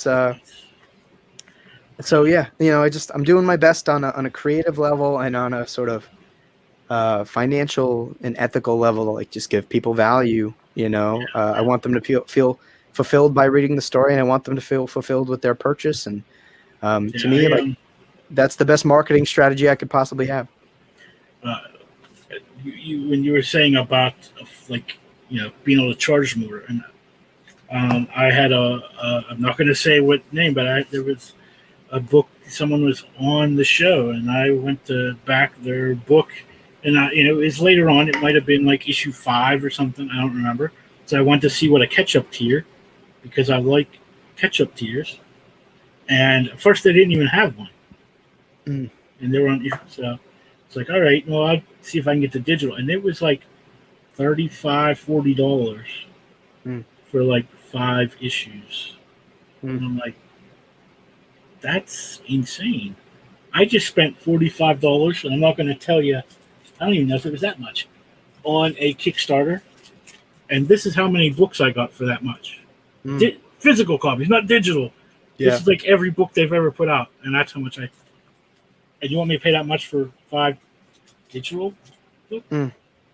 So, yeah, man. I mean, the thing is if things go my way, by the time we get to the last campaign, I want people to be able to pick up the whole story digitally for maybe $20. Yeah. Like, and that's what, God, that would be over 144 pages of story, because I plan on having, like, I plan on having the 6th issue be slightly extended. Like, it's not too shabby. Yeah. Well, Monday morning, that launches, we will make sure we get that shared out, and can't wait to read that. Thanks, man. I'm excited for you to read it. I'm super stoked. Yeah, I mean, you know, I mean, both of you know what it's like, man, when you're holding a story in your head, and like, I don't even like to tell my friends who want to read the book. Like, I don't want to spoil it for them, because it's like I want them to get the experience. Yeah. And it's so hard to keep my mouth shut. Like, as soon as I have a finished PDF before it goes out, I'll like cram it down a couple people's throats just so I can talk about it. While I was doing the promos for Omni, because the first issue kind of is just, and I don't know, you both probably, I mean, your first issue never really tells you the story. It's always like, I need to set up the world kind of story first, right? You need to so usually the second or the third issue is when you're finally getting into the story. But it's so hard for me, like, not to like tell everybody what's going to happen eventually. Just so it's like, but you don't understand. This is what the story is really about. But I can't. But I got to remember, I can't tell you that now, because I don't want to ruin the experience, man. Yeah. I mean, the ride to get to that part. First of all, like, when they reveal who the M character is, and you get that like that sharp sort of silent moment, right, where it reflects in that memory, reflects in his eye, like God, like that's a page turn. Or obviously the last page is a major page turn, but like, it's part of the experience, man. Yeah. All right. So before we go, I mean, we have a few more minutes, but I always like to ask another silly question. And this has been kind of a popular one sometimes, but I want to know, what is an unpopular opinion about a superhero that you'll always defend? John, you go, man. I've been talking for a while. Superhero as in like a character who has superpowers, or just what the general layman define as a superhero? I would say just the general like superhero comic book character kind, Deadpool is the lowest common denominator character in the history of comic books. I kind of agree with that. I have a theory that's similar to that, which I end up sharing every week, but I will let you continue, and then I will.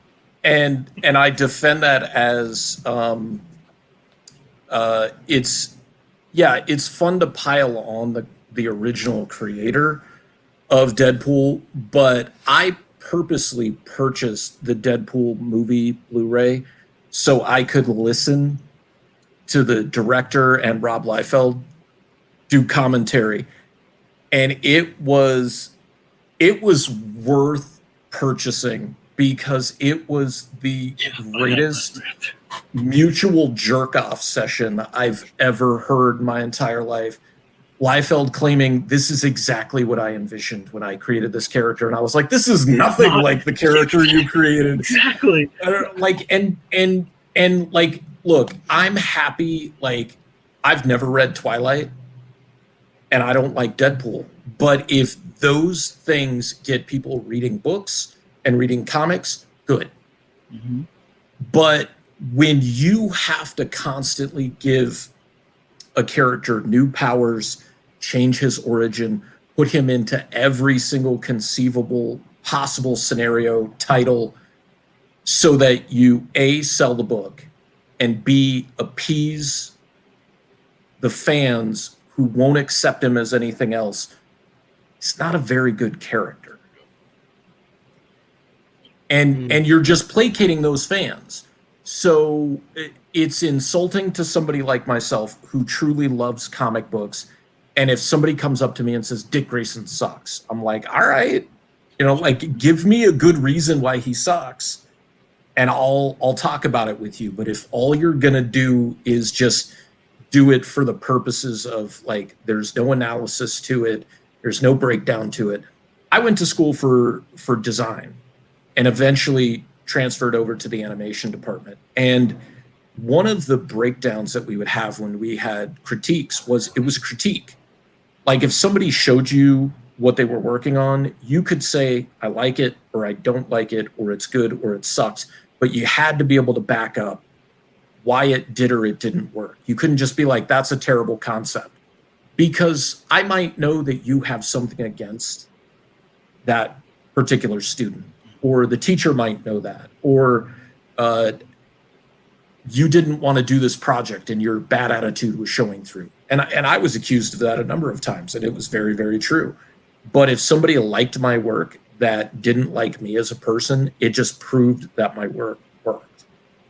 And I think that's my definition behind why something does or doesn't work. Like, you have to be able to think about it critically versus just being like, I hate that.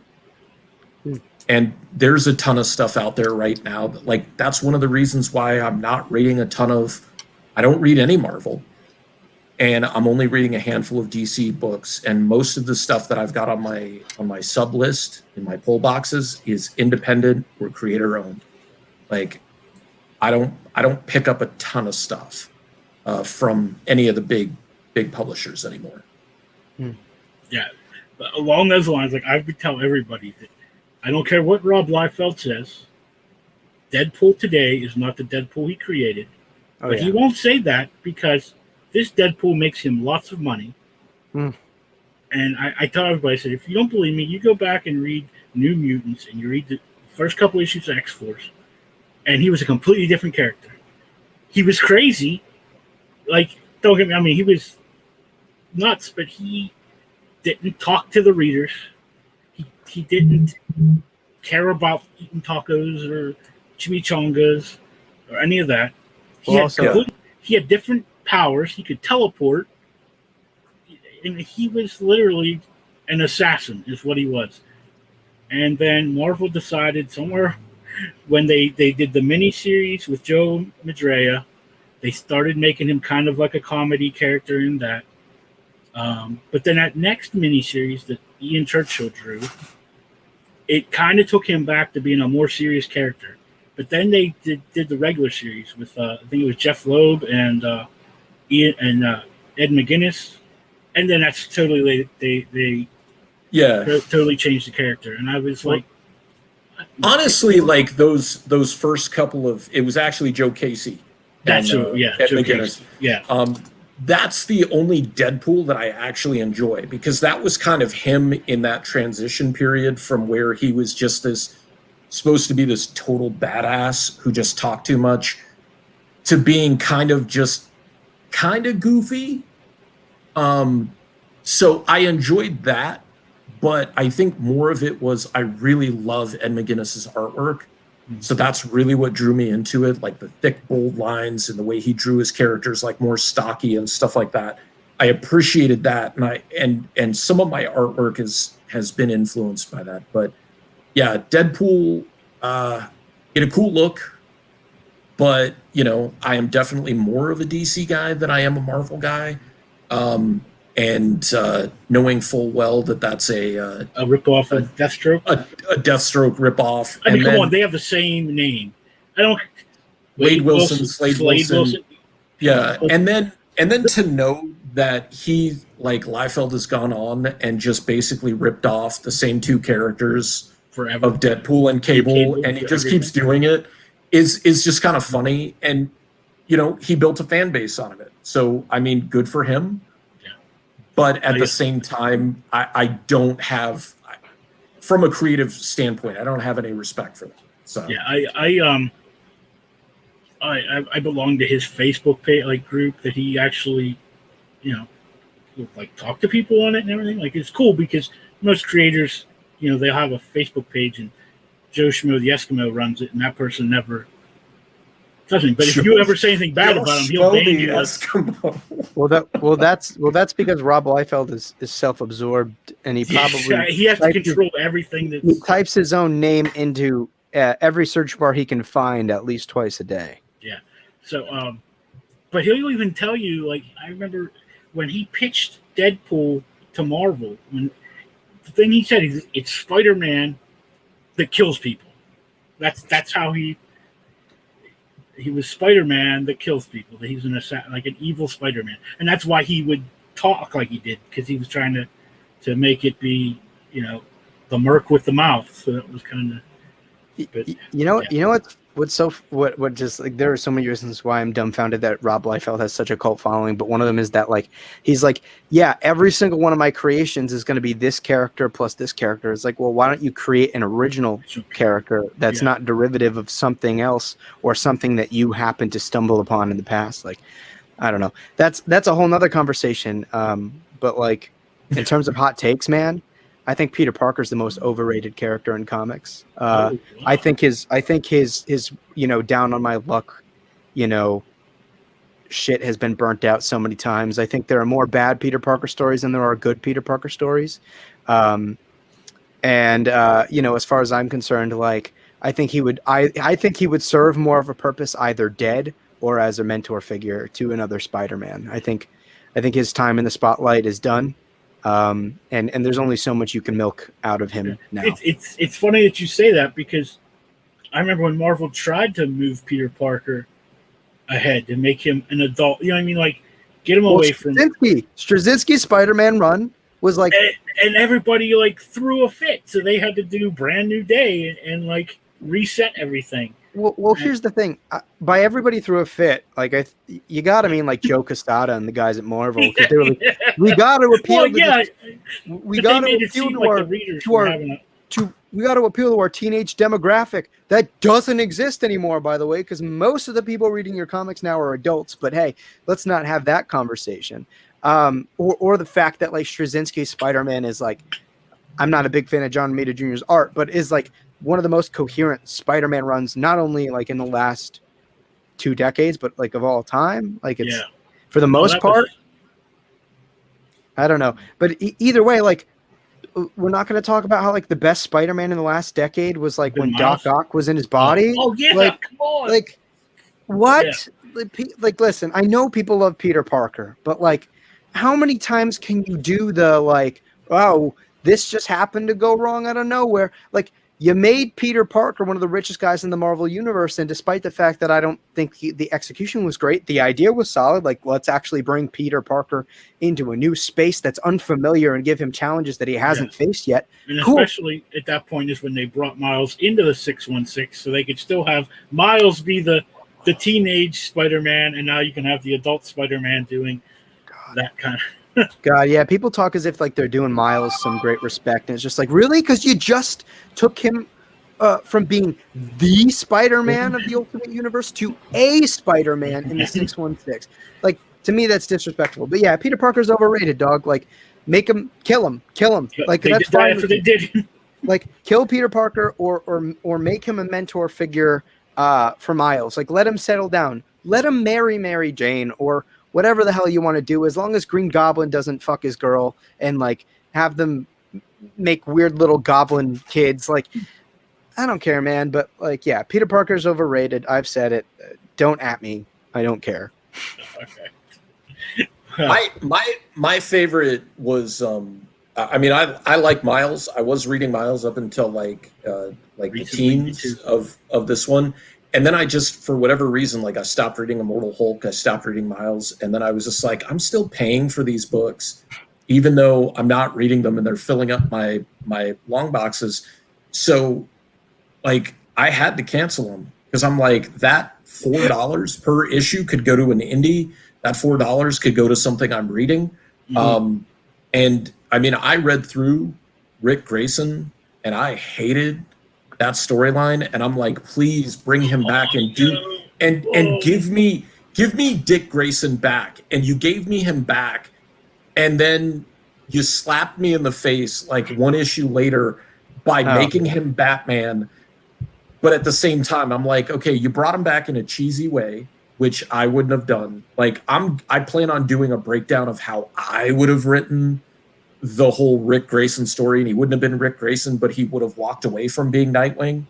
But now you've got Tom Taylor writing them, and I didn't read the first two issues after Future State, and I was just like, okay, you got to read these, and I started reading them. And I'm like, holy shit, this is what I wanted. Yeah. I wouldn't mind if they had brought B with them.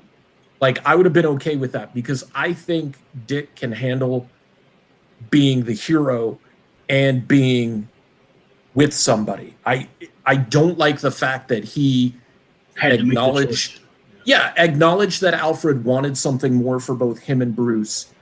And then the very next issue said, I can't do this. I can't put you in this life. And I'm like, okay, so you completely just spun a 180 within one issue. But now you've got Tom Taylor writing this arc, and it is brilliant. It is some of the best Nightwing stuff I've read in years. It's really good, man. It's like really good. I got so far behind when Future State came out. Because I'm sorry, man. That was like a load of steaming garbage. Future State. Like I have no remorse about saying that. Like I was doing a review show with the Comic Source podcast and Comic Boom, and I hated it. Like I literally like I think about a month into Future State, maybe a month and a half, I had to go, man, I can't do this anymore because I'm getting angry. I'm getting physically angry at how bad these books are. I usually get everything. Well, things I buy about, I'm going to say it's probably like $30 a month is what I get in physical stuff. So it's really not much. But I read a lot of stuff digital. So I had all that Future State stuff, and it was just sitting on my tablet forever because I was like, I'm just gonna, when it's usually a big event, I try to read the whole thing.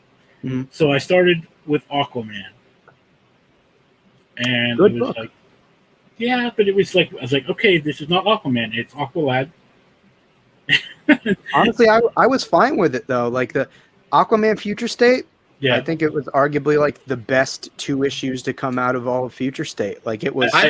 I like Kari Randolph's artwork too. Like his. Oh, that I thought it was. I thought it was Daniel Samper doing the art on that. Well, I think Kari did some of the covers, and like when I flipped through it, I was just like, I think I picked up issue number 1, but then I didn't pick up issue number 2. But I would have liked Kari to have something because he's got a really fun, fluid style. Yes. So he's doing. I think he's doing. I know he's at least doing covers. Brandon Thomas, who did that Future State series, is doing a Calderon Aqua Lad series with. I know Kari's at least doing covers. I don't know if he's doing interiors, but that might delight you to know at least that much. And then I got to the Batman, Superman, and I liked that. I liked the kind of dynamic that they had in that book. I picked it apart, man. I picked that book apart. Like it was just, and Gene Luen Yang is a great writer, so don't get me wrong. I think there was a common problem in Future State where there were a lot of solid writers that just put out trash, and it could have been a number of reasons. It's when you have to try to you kind of said this is where we're going. This is the story you need to write, and I think that's a problem a lot in the big two where the writers can't express themselves like they used to be able to. It's kind of like you're pigeonholed. This is the story we want to tell. Now you write it. They're not left to say, and tell us your story. I think if the editor said, this is what we wanted, the direction we want to go, I think that's fine because you have to have the group editors who are kind of all the Batman books should be intertwined in some way. You don't have to read all of them. But if I pick up a random issue of Batman versus a random issue of Batgirl or Batwoman or Nightwing, they should all work together.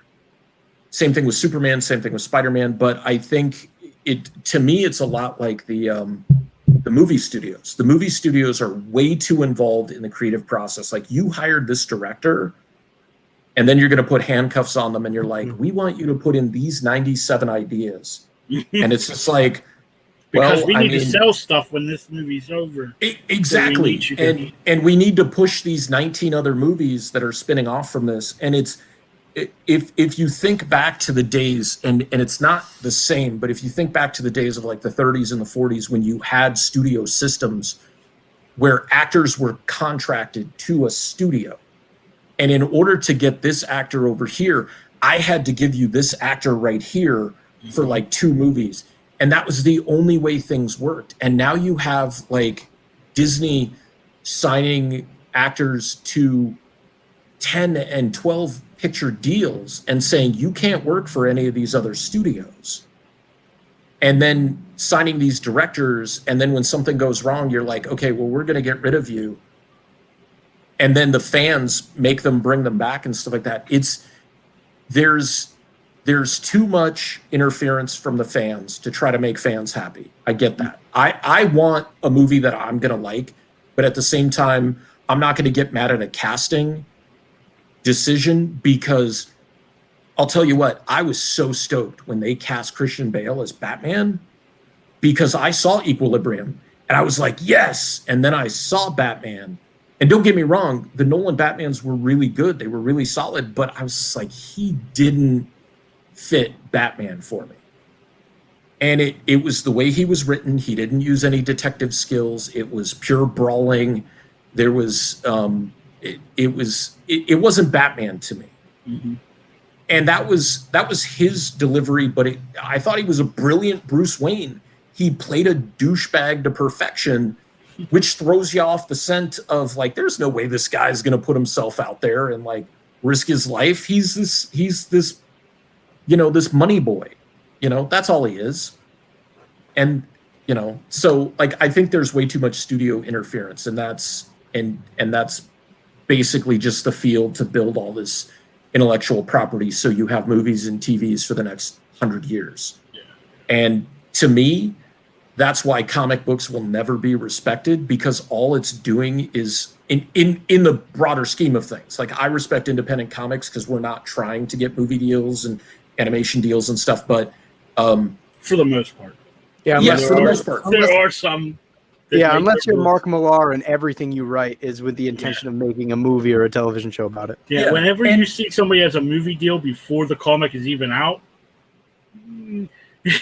kind of Wait, like and I'll speak on that. Like, I think the Bubba Patrol could be a great animated series. Like, I'm not gonna like, if somebody came to me and said we'd like to develop this, I'd be like, okay, but I get to oversee it because this is my project. yeah. I'm not just gonna hand you the reins to something and let you go whatever direction you want. However, in that same stead, like the big two.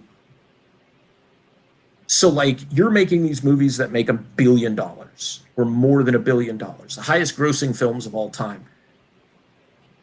But those people who went and spent that $1 billion on your movies and your merchandise, they don't go into the comic book stores, and they're not buying, the Infinity Gauntlet backstories and stuff. So, and that's why, to me, comics will never be respected, because they're not making money and they're not winning these, awards, when in fact they are one of the purest forms of storytelling that I've ever had the pleasure to create, but also be a fan of.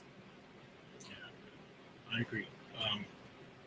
But going back to the Future State, I jumped around, and then I got to Teen Titans, which I've been reading Teen Titans almost as long as I've been reading X-Men. And that's when I realized, oh, these are actually showing us where the books are going. So I don't know how far in the future it is, but this is going to be kind of set in stone where the DC universe is going, because we know where it ends up. You know what I mean? So, like, I don't know if you read like the Teen Titan ones. It like starts off where So, but I like Teen Titans, so I have Teen Titans Academy, and so I started reading. I was like, okay, well, I know how this story ends. Like, what's my purpose now? Why should I read all these issues leading up to Future State if I already know what's... Well, they're going to pull the lowest hanging fruit, and they're going to have an event and be like, the events of this story can change the future. And they're going to pull the same shit they did with Future's End in the New 52, except Future's End actually had a couple really interesting, like, one-shots in that, like, 1 month where they were like, hey, you're not going to get the books you want. You're going to get these one-shots. But not only did we sit through, like, a bunch of bad stories, we're not going to get the conclusion to them. Whereas, like, with Future's End, we got a couple cool one-shots, man. And none of them saw a conclusion. So, I don't know. Like, you don't... And the thing is like, they pointed at it in their own books. Like, the first issue to every Future State book literally called them the untold stories of DC Future State. Great! So we're not actually going to get to this point, and you're just doing this because... Yeah. It's kind of reminiscent of when they reveal Wolverine's origin. And now they've gone back this is the definitive origin. Until we retcon it again. Yeah, until we decide we want to make him a mystery, and it's like, well, that's one possible origin, or that's this universe's origin to Wolverine. So. Yeah, like, okay, we're going to give you origin, and then in a couple of years, we're going to say, you know what? No, that guy's not his dad. Instead, it's his dad, this guy who looks like Wolverine that has 5 claws that come out of the fingertips, and we're not going to explain to you why his mother was with that guy, but that's the guy who's now his father. I really liked Wonder Woman with Yara Flor. Like, I love the artwork. The story was good. The thing that bothered me about it, and maybe it's because I don't talk to enough young people, the dialogue felt really awkward to me. Yeah. Like, it was trying to be hip and like how kids talk, but I don't know how old Joelle Jones is, and maybe she does do a lot of research, but it just felt really strange to me. It read very weird to me. But otherwise, I love that book. Like, I love the artwork was amazing. I thought the path it was taking. The Immortal Wonder Woman, I really wanted to like. Oh, God. But it was I wanted to like. Yeah, because like I had never read a Nubia story. And I'm like, but I also don't know who this character is. And it just, like, that felt like a tacked on story. And then the Immortal Wonder Woman, like Diana, also just seemed really, really strange. Like, she's just kind of floating around the cosmos like she's Silver Surfer. And I'm like, but All right.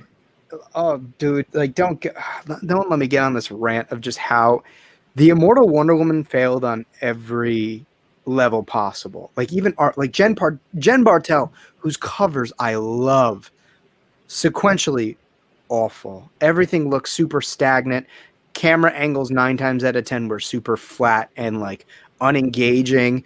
Everything just looks so stiff, and the color palettes were so like clashy. And then you get to the story, and it just Diana being this like this whiny, feeble, useless character who like wins at the end of the day because she kind of just hopes hard enough and cries into space. Like that's not Diana. Like yes, Diana embodies love, but like she's kind of probably the most sturdy character of all of DC's A-list. Like Diana would like she's immortal. She's been around for thousands of years. You're telling me that this demigoddess with a prowess in war wouldn't come up with some sort of battle plan to attack this demon, right? And like her entire story was revolved around Bruce and Superman. You get the ghost of Bruce Wayne. She's crying about Superman's death. Like that's not Diana. That's you made her you demoted her down to like Batman and Superman's side bitch, and that's not Wonder Woman, man. Like I don't know, I could keep going, but like that was an utter failure of a story for me. Not only in like the visual storytelling, but like I think it was just so demeaning to that character. Like where's the Wonder Woman from Hecate that kicked Batman's ass because she was bound right by her own traditions to treat this poor woman a particular way, because that's not the same Wonder Woman. Rant over. Sorry. That's all right. No, like I feel kind of very similar about that. It didn't feel natural. It didn't feel authentic to the character. And all the Marvel and DC, especially, because they put the restraints on the creators, and they and also like 2 issues is not long enough to tell a cohesive story. However, my take on things is if you can't, it's kind of like a TV show. Like if somebody tells me, well, you got to watch the whole season. I'm like, if I don't care about the first episode, why do I want to watch 22 episodes more about something I don't care about? And it's the same thing with a comic book. Like I might give a comic book a couple of issues to grow on me because I realize that the pacing is a little bit different. But if I read like, and I'm going to say this right now, but I'm going to wait and do a full review because there's 2 more issues to come out. Like the book Home from Image, like had the potential to be this really, really important story. And I feel like it just didn't deliver on the first issue. The artwork was the wrong artist to be working with. It turned into a superhero story with like issue number 3. And I'm like, you could have been telling this really cerebral, really like border crossing, but you could have told this story that crossed so many borders and so many things, and you decided not to do it. And like you said, Trevor, like there's when you read something and you can kind of tell that it's somebody's first work. This felt like there was no editorial reining in or like calming down of this writer. It felt like they were like, okay, this is really good, and let's go with this. Or we don't want to stifle this person's creativity. And I'm like, just like writing it as they went, kind of. I don't know. I instead of having like a definitive where I want the story to go. I think they had the whole story written, but I think it really could have benefited from somebody saying, just asking those simple questions like, why does he have these superpowers? Why is it going into this realm versus staying really grounded in reality? Because this is a really reality-based story. But there were just so many different things where like, I felt like if you did, like part of the book is in Spanish. And so they do the translation where all the translation is in red. And I'm like, but it's in English, but so it's being spoken in Spanish. And I'm like, well, if your artist is good enough at this, then you don't even need to have it translated into English. Yeah. And it could tell the story, and the expressions and the interaction between the characters should define that. Like I read Stray Dogs, and not particularly a fan of it because of how dark and macabre it gets, but extremely well done. You could have taken all the dialogue away and it still would have made perfect sense. And there was just so much exposition in Home that it really ruined it for me. Like, I didn't need to be explained all this stuff. Maybe other people do, but I feel like when you do that exposition, you are talking down to your reader. And at the same time, like, how would this character over here know if they're coming in and they're just removing children, and like this guy didn't necessarily have a kid? Like, how is he understanding where everything's going? And he's basically the narrator for the story. It felt really, it just didn't feel right to me. And I'm giving it the remainder of the miniseries to figure out, like, okay, maybe are they going to backtrack? Like, what are they going to do with it? But it definitely didn't meet my expectations. And but I'm at least reading it and critiquing it from that level versus, like, there were a lot of people who didn't even give it that chance, and they were just like, this is a political poll and it's complete BS, and why are you doing this? And I'm like, well, before you knock it, maybe you should read it and find out if it's any good or it's not any good, Like, I watched Captain Marvel after hearing all the critiques and all the knocks against it, and I'll be honest, like, the movie didn't do anything for me, but it wasn't marketed to me. It wasn't my movie. I don't know anything about Carol Danvers. I have no personal investment with her. So the movie, I didn't hate it, but I also wasn't like, oh, this is fabulous. I was just like, eh. And then the second time I watched it, I was like, okay, this is a little bit better. And then maybe the next time I watch it, I'll be like, okay. But it did feel rushed. It felt like they put it in there so they could bring her in to Endgame. And I'm just like, okay, well. For her whole 2 seconds? She was in Yeah, well, yeah, she's the most powerful character in the Marvel universe. So we need to have her defeat Thanos. Well, I mean, yeah, what other cosmic Karen is going to call the manager of this, of this universe and get shit done? Well, my whole thought process was, like, when they did the whole A-Force moment, and I didn't realize that was cool. A-Force because I didn't read those books or anything. But I'm like, if she's this powerful, why does she need human beings? Like, not even superpowered people, like human beings, like, backing her up. Couldn't she just mow through everybody? She just blew away a ship by herself. Couldn't she go supernova and just melt the fuck out of that gauntlet? Mm-hmm. You would think. She could have mowed all the way into the van and just chucked it in there. But instead they turned it into this. So to me, if you're going to do that moment where you have that big moment where everybody stands up and they don't beat the bad guy, you have just slapped everybody in the face. You slapped everybody in the face by making everybody stand up. And then you slapped them in the face again by just being like, well, they didn't quite get it done, and we're going to give it back to the guy who started everything. And I'm just like, all right. Yeah, but also, like, to that same, like, to play devil's advocate, like, do you want to be able to, like, do you want everything to be predictable and cookie cutter and just kind of go the way you want it? Like, yeah, I don't know.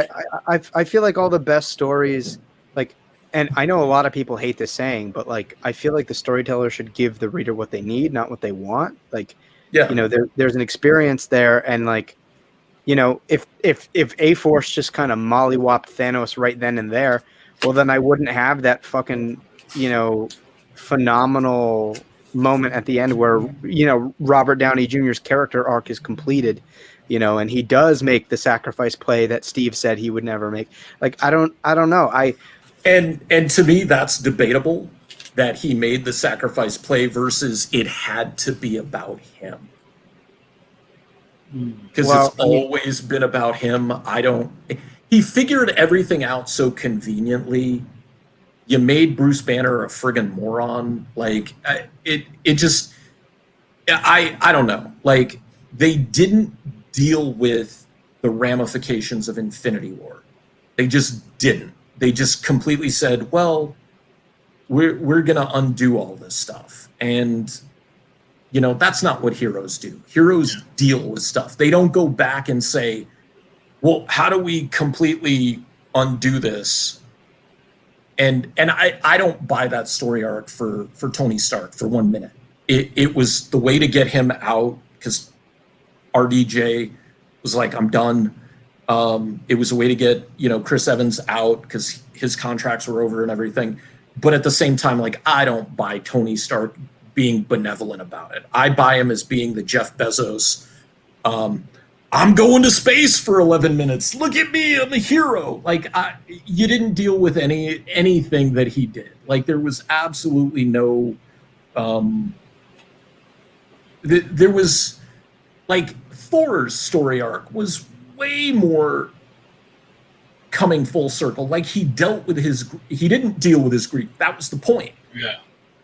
But all of a sudden, Tony Stark is like family man. He's got a kid. He's all knowing and all powerful, and you shortcutted through it. But it's easy for me to say that like 3 years after this movie came out, it made billions of dollars and stuff like that. But I'm just not a fan of the you do the perfect ending, and it's like, oh, we're all hurting and we're all sad, and you lost 2 friggin' people in the end of it. You lost Natasha, and you lost Tony Stark.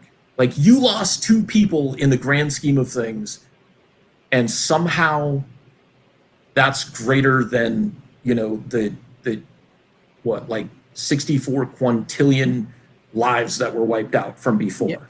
Yeah, but those are the only 2 that the audience cares about. I mean, you have to appeal to the reader, like, it's that same sort of trope that, like, yeah, people are going to care more if you kill a random dog than if you kill a random person in a story. It's just it's almost mathematical, so I don't know, like, sure, was it perfect? No, I mean, these movies aren't made to be the next the next Casablanca or the next Godfather or whatever, but, like, I don't know.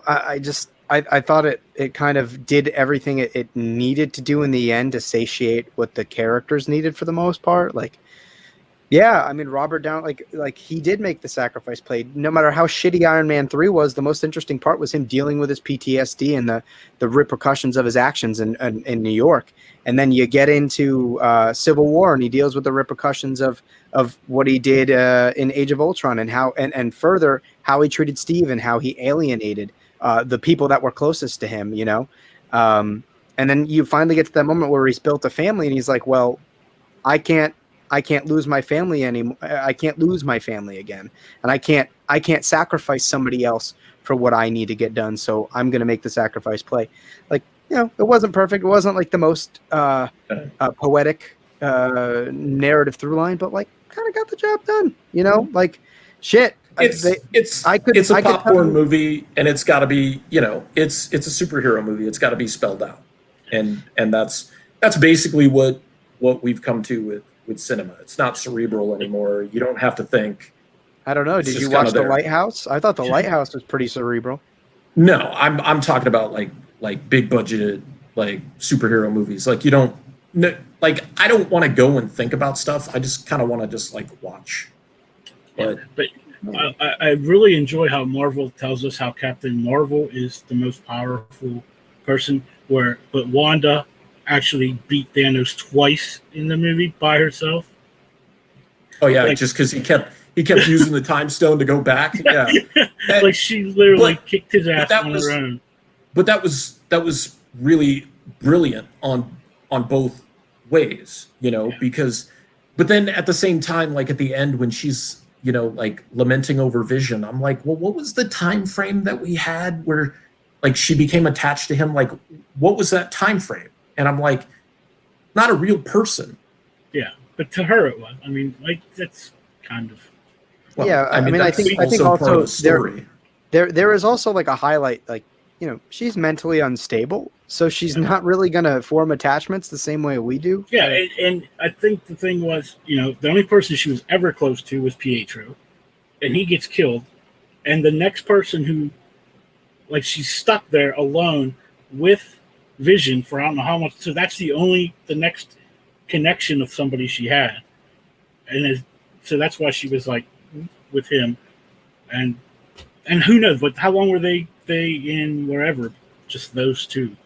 Well, I mean they were together outside, like not like post Civil War. What was it, like a year almost? Yeah, like and then they were on the run doing their hit and run missions and stuff like that. Yeah, that's the thing. Like they don't really give you a time frame other than after Infinity War and then the start of Endgame is like 5 years, but you don't really know like how what's the time frame from when Cap shows up, you know, like he's unfrosted, and then you move forward from there. Like what's the time frame from that to the, you know, the snap, the first snap.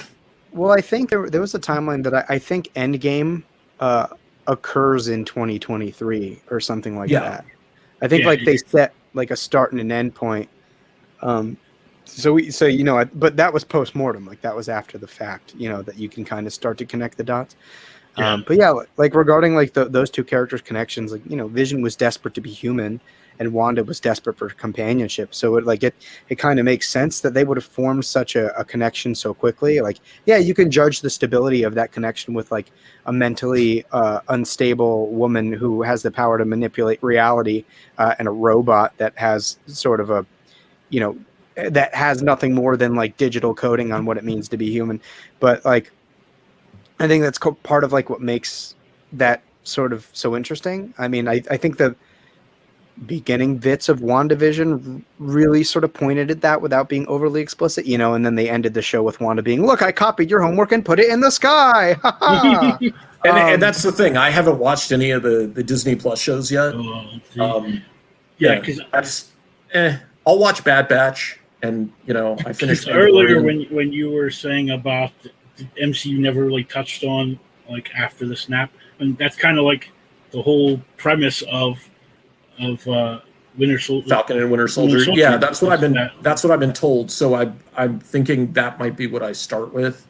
Plus, I kind of just want to see, like, the preview that they did for Falcon and Winter Soldier. Just it was really good. Like the trailer that I saw for it. So I kind of wanted to see where they go with that. But I think what I'm doing now is kind of just my expectation that I have with the casting. So whoever they cast, I'm just going to be like, I'll wait until I see it. You know, I'm not gonna jump down any rabbit hole thinking it's going to be great or bad or whatever. There's been so many castings that people like scream about, and then it ends up being like what's his name with the Joker when they cast him, not Jared Leto. Yeah, when Heath Ledger got cast as the Joker, everyone was like, "That's a terrible casting decision," and now it's like he's the best Joker ever. Like, and you know what, I'll go one more with that. I'm like, I think he did a great job. Was he the Joker? Not to me. He was a Joker, but he was not the Joker. And that's, you know, just the way I see it, because I grew up with Batman the Animated Series, and the Joker is not this dark, macabre, morose, oh, look at me, you know, that's not who he is. He's a guy who finds everything hilarious, because that's either the sanity or the psychosis, depending on how you look at it, that you see. Just like Joaquin Phoenix did a great job also as a Joker, not the Joker. And that's kind of like what the whole DC thing is now, that there isn't one Joker. You know, there's Jokers. Like there's. Well, I mean, the thing that I think that was so successful about the Joker film was that it just wasn't trying to be the comic. Like, you know, Todd Phillips was like, I have this movie, and DC was like, cool, we'll slap the Joker's name on it because that name is marketable and he's oversaturated and people love him. Like, to me, like, no, he wasn't the Joker. But that was a great movie. That was a great movie about like how we treat people with mental health and the descension into madness that is almost like a foregone conclusion with the way that we treat people that need the help. Like, okay, like was calling it Joker and setting it in Gotham City like a massive marketing scheme? Absolutely it was. Was it a great movie that was like good on its own standing without that? also absolutely. But like, if that's what you needed to do in order to have a, an Oscar level quality movie make money, like, who cares, man? Like, If Logan- you want a Yeah. if you want a really good mental breakdown movie, it's called another Joaquin Phoenix movie, You Were Never There, or the one where he plays the retrieval guy. I think it was I think it was You Weren't There or something like that. And there's this amazing scene in it where he comes home, he lives with his mom, he's this unstable war vet who has like severe PTSD, but he's also a retrieval expert. So when somebody's kid goes missing or something like that, like he basically finds them. And there's a scene where he comes home and these two guys have come and they've killed his mom, and he kills one of them outright, and then he like shoots the other one in the gut, and the guy like falls down on the linoleum tile of the kitchen, and he's just very slowly dying, and he just lays down on the floor next to him, like heads touching, and is just like, I forget if he was talking to him or whatever, but he like laid there with this guy that he killed as he's dying, and I'm just like, and he draws from so much of the trauma that he's had in his life. And I think that's part of the creative process for so many people, is that you have to draw from your real life experiences. Like the story with my dogs is the same. Like, I draw from my love, but also the grief and the loss of losing them, and wanting to, for lack of better terminology, canonize them and give them this legacy that people can see them in a way that I see them. And I see them as being these perfect creatures. So to me, what's more perfect than superheroes? Yeah, man. I mean, that's what art's all about. Like, you wouldn't have art if it wasn't people trying to express a sentiment or an idea or a feeling. Like, and that's what makes it so great. Like, you have a lot of art that like, where it's just people telling you how to think or how to feel, and like, that's not art to me. You're essentially writing an essay, and like, cool, like, essays have their place, but that's not graphic art. design. Yeah. But like, art is this is this sort of, it's not even a conversation, but it's like this abstract dialogue that you're having with whoever is like viewing your work. And like, you can't really tell them how to feel. Like, sure, can you give them a roadmap of sort of what you're discussing, what you're talking about, like what the themes are? Yeah, but they're going to pull from their own experiences, man. Like, there were moments, in the Helix Project, like in the first issue, man, there's a simple scene with our protagonist just saying goodbye to his mom. And people were like, yo, I relate to that, man. Like, that's what my relationship's like with my mom. And that was like the most under the radar thing I have ever written. I was like, nobody's going to give a shit. Like, this is just a sort of transitional moment. We're going to get a sense of their relationship and why this matters. But like, ultimately we're going to move past this, and this isn't going to be something that people talk about. And a bunch of people are like, yo, man, like, my mom says the same exact shit. And I'm like, that's cool, man. Cause like, ultimately I was expressing some sentiment of my own relationships with female figures in my life. And I'm sure people are going to relate to sentiments, with your dogs and the way that you idolize them to some degree, right? Like, you're giving them a life beyond the physical one that they had. You're making them a monument and something that stood for what they were. And ultimately, that's kind of what everybody's doing with their art. They're taking a part of themselves, they're making monument to it, and it's not always going to be the same clear-cut thing. Like, you might be making something, somebody might take something totally different out of it, but like, they're taking something, and that's what matters, right? So yeah, man, make good art, make good comics. That's all I have to say. And on that note, I think we're going to wrap up for the night before it becomes tomorrow. I forget you're on the East Coast, so it's nothing. I have sat here until 3 a.m. before, so East Coast. So I'm quite used I am to it. also on the East Coast. Yeah. So as we wrap up, we'll go with John first. John, just let our viewers know where they can find you on this thing we call the interwebs. And you can actually Facebook, John Anthony Chihak Soltero. I've got a fan page, or not a fan page, but the page where I do all the notes and updates and stuff, the BUBBA Patrol. Also Instagram at BUBBA Patrol. And I mean, those are really the things that I'm pushing most is my Facebook and my Instagram. So if you just look up the BUBBA Patrol, I'm pretty sure if you put it into Google, you'll come up with a couple of things, including the various crowdfunding platforms that I've been working on for the past couple of years. So, all right. Well, thanks for coming on the show. I will make sure to go ahead and share all that stuff out and push some more of the BUBBA Patrol in the next coming days. And James, DM me your email. I'll send you a PDF copy of the first issue on proof, so you can check that out. It's different than what you see in the printed format. All right. Well, that sounds great. I'll make sure to do that. So again, like I tell everybody, be welcome to come back anytime. Actually, I'm not going to be here next week. I'm taking a week off, and I've been thinking about changing the format a little bit. So we're going to have some more. I'm going to probably have one guest on a week, maybe two, depending how it goes. And we're going to be kind of like this, where we just talk, and we'll still promote, but.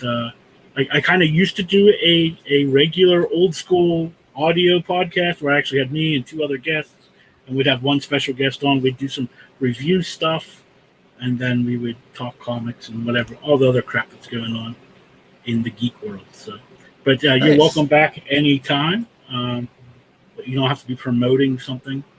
Like I said, Katrina's been here 5 times, only once to promote her book. So. I'll talk about my dogs or what I did that week. I'm totally cool with that. All right. Well, thanks for stopping by, and we'll see you around. All right. All right. Let's make it so we can see each other. There we go. All right, Trevor. Let's hear where we can find you. Though I think I know everywhere. But yeah. So you can find me at Pocket Watch Press. On Facebook, Instagram at PWatchPress 2020, or PWatchPress, excuse me, on Twitter. I've actually just launched a newsletter a little over a month ago for Pocket Watch Press. That's a little bit more of an intimate dialogue between myself and the readers. There's about 150 of us strong on the newsletter, and you'll get sneak peeks on art as they already have already, the most immediate news and what's going on, like convention appearances, things like that. You'll also get opted in for giveaways for free, stuff like that. These are just like the day one supporters of these books. So yeah, check me out, Pocket Watch Press. You can go to, if you want to see, I've actually just started this video series that I'm calling Chronicles of a Comic Book Creator on YouTube, where it's going to be a sort of behind the scenes look at the process of creating a comic book, especially from the perspective of someone like me who is really just getting into the meat and potatoes of it. I think there's so much that's not transparent about comics, so many questions that people have that a lot of other people don't answer. And I've had the fortune of talking to people that have been willing to share their experience, and I've had the misfortune of just having to learn things the hard way. And so I'm kind of putting that out there. There'll be these weekly episodes that'll sort of center around an aspect of craft or an aspect around like the experience or the publishing and the printing. Some days you'll get a sort of vlog style of what I'm doing that week and how it relates to the context of creating a book. The first episode really sort of tackled the premise of taking an idea and turning it into a comic book. And it splits it into the 2 segments of deciding whether or not your idea is just an idea or whether it is a story, and deciding whether your story specifically fits the comic book medium. Because I went on record as saying that I think the Helix Project would be like a horrible novella because of the way that it communicates information. And so, yeah, we'll get into that. Next week, I'll be tackling the process of the format of writing a comic book script, the different types of script, what you can do with each one, and how that relates to the collaborative process. So you can check that out at Dark Knight Nation on YouTube. And yeah, like keep an eye out. Kickstarter launches Monday for issue 3. I'm psyched. I think this is by far and away, like from cover to cover, the best issue so far. I think we have a lot of really great offerings for you guys in the Kickstarter, and the better this one does, and the fourth issues Kickstarter does, the more likely I might be able to just not do an issue 6 and do a double-sized issue 5, give people a much more digestible copy that's even more worth the money, and move on to my next series, man, because I haven't talked a lot about it, but man, the next thing that I have in my mind is going to be absolutely nuts. It's a sort of political, supernatural thriller with a crime bend to it, you know. So it's a lot of fun. Isn't that how we all are? Or my next thing, man. Once I'm done with this, just wait till the next thing. The next thing's gonna be absolutely, man. And Yeah. like, but not to get too far away, I'm just excited to keep creating, to keep making these books, and to keep sharing this artistic expression with people through the comic book medium, because, you know, it's just so special. What we're able to do with it. I mean, we can do things that film needs hundreds of millions of dollars to do. We can do things that poetry just needs far more space for. We can do things that prose can do, but make them visual. Like it's the ultimate storytelling medium, and it's just a beautiful thing, man. So I hope you guys will consider checking out the book, following me on all the social medias and whatnot. But yeah, give it a chance. If obviously we're on issue 3. We've made issue 1 and 2 readily available in this upcoming Kickstarter, so give it a look. I think you might like it. And man, Jay, thanks so much for having me on again, man. Oh, you're welcome. Like I said, you're welcome anytime. I enjoy having you on. I don't know if I've ever had anybody who I didn't enjoy. At least I'm not going to say that publicly. But yeah, welcome to come back, and I can't wait to read issue 3 and everything after that. So, thanks, man. I appreciate it. And yeah, you, awesome. Man, you don't understand how excited I am for you to read issue 3. Yeah, so. I can't wait. I mean, like I said, it's not my normal thing. I am a superhero person, so you know, when I was like, I'll give it a try. You know, and that's usually how I try everything. Like I'm a person who I read every issue 1 of everything because I'm like, I'll give it a try. And I mean, there's been 3 books I've reviewed so far that I've really liked, and I didn't know I was going to. And yours is one of them. So thanks, man. I'm glad to hear that, and I'm glad I could pull you into this genre story. Because don't get me wrong, I mean, I got shelves full of superhero stuff behind me. I love superhero comics, but you know, in my mind, with indie, you get the chance to cross different genres and to play with a lot of different stuff. And I'm not saying I'll never do a superhero book, but like, you know, when there's a history and a legacy and an iconicity to these superheroes of the big 2, if I have a superhero idea, I want to make sure it's mine and that it's special and that it's, you know, there's obviously going to be some inspiration from somewhere, but I don't want it to be derivative of anything else. I want it to be very much mine and have a reason to exist, you know, as its own thing. So I do have a superhero idea sort of bubbling in my mind, but you know, as I go over in that first issue of Chronicles of a Comic Book Creator, man, right now it's just an idea. It's not quite a story, and therefore I can show you a computer file that's full of ideas. Like, and I'll have to start like putting stuff down because it'll go if it doesn't. But some of them have been just files for 10 years. So, may never get past that point, but it's there. Hey man, it's good to have them. You never know when the opportunity comes knocking for you to create something. So, well, cheers to that, man, and thanks for having me on and sharing your platform to talk about the books. Oh, you're welcome. I said come back anytime. Have a good night. All right, guys. I think we still might get out of here on Friday. JW, I want to thank again my guests for the evening. And I'm going to screw up his name because I'm terrible with names. But John Anthony John Anthony. I know I screw it up. So and his book, The BUBBA Patrol, that is funding right now in Indegogo. I know the links are in the comments. And I will share them again throughout the weekend. Make sure you go out there and check that out. And then also Trevor Fernendes-Lenkiewicz. He has his book Area 51, The Helix Project, issue number 3, which will launch on Kickstarter Monday. So make sure you watch that and come back to the YouTube channel for Monday morning. I'll have my review of the first 2 issues up, and you'll be able to check that out there. But again, we won't be on the air next week. Taking a little vacation and reformatting the show a little bit.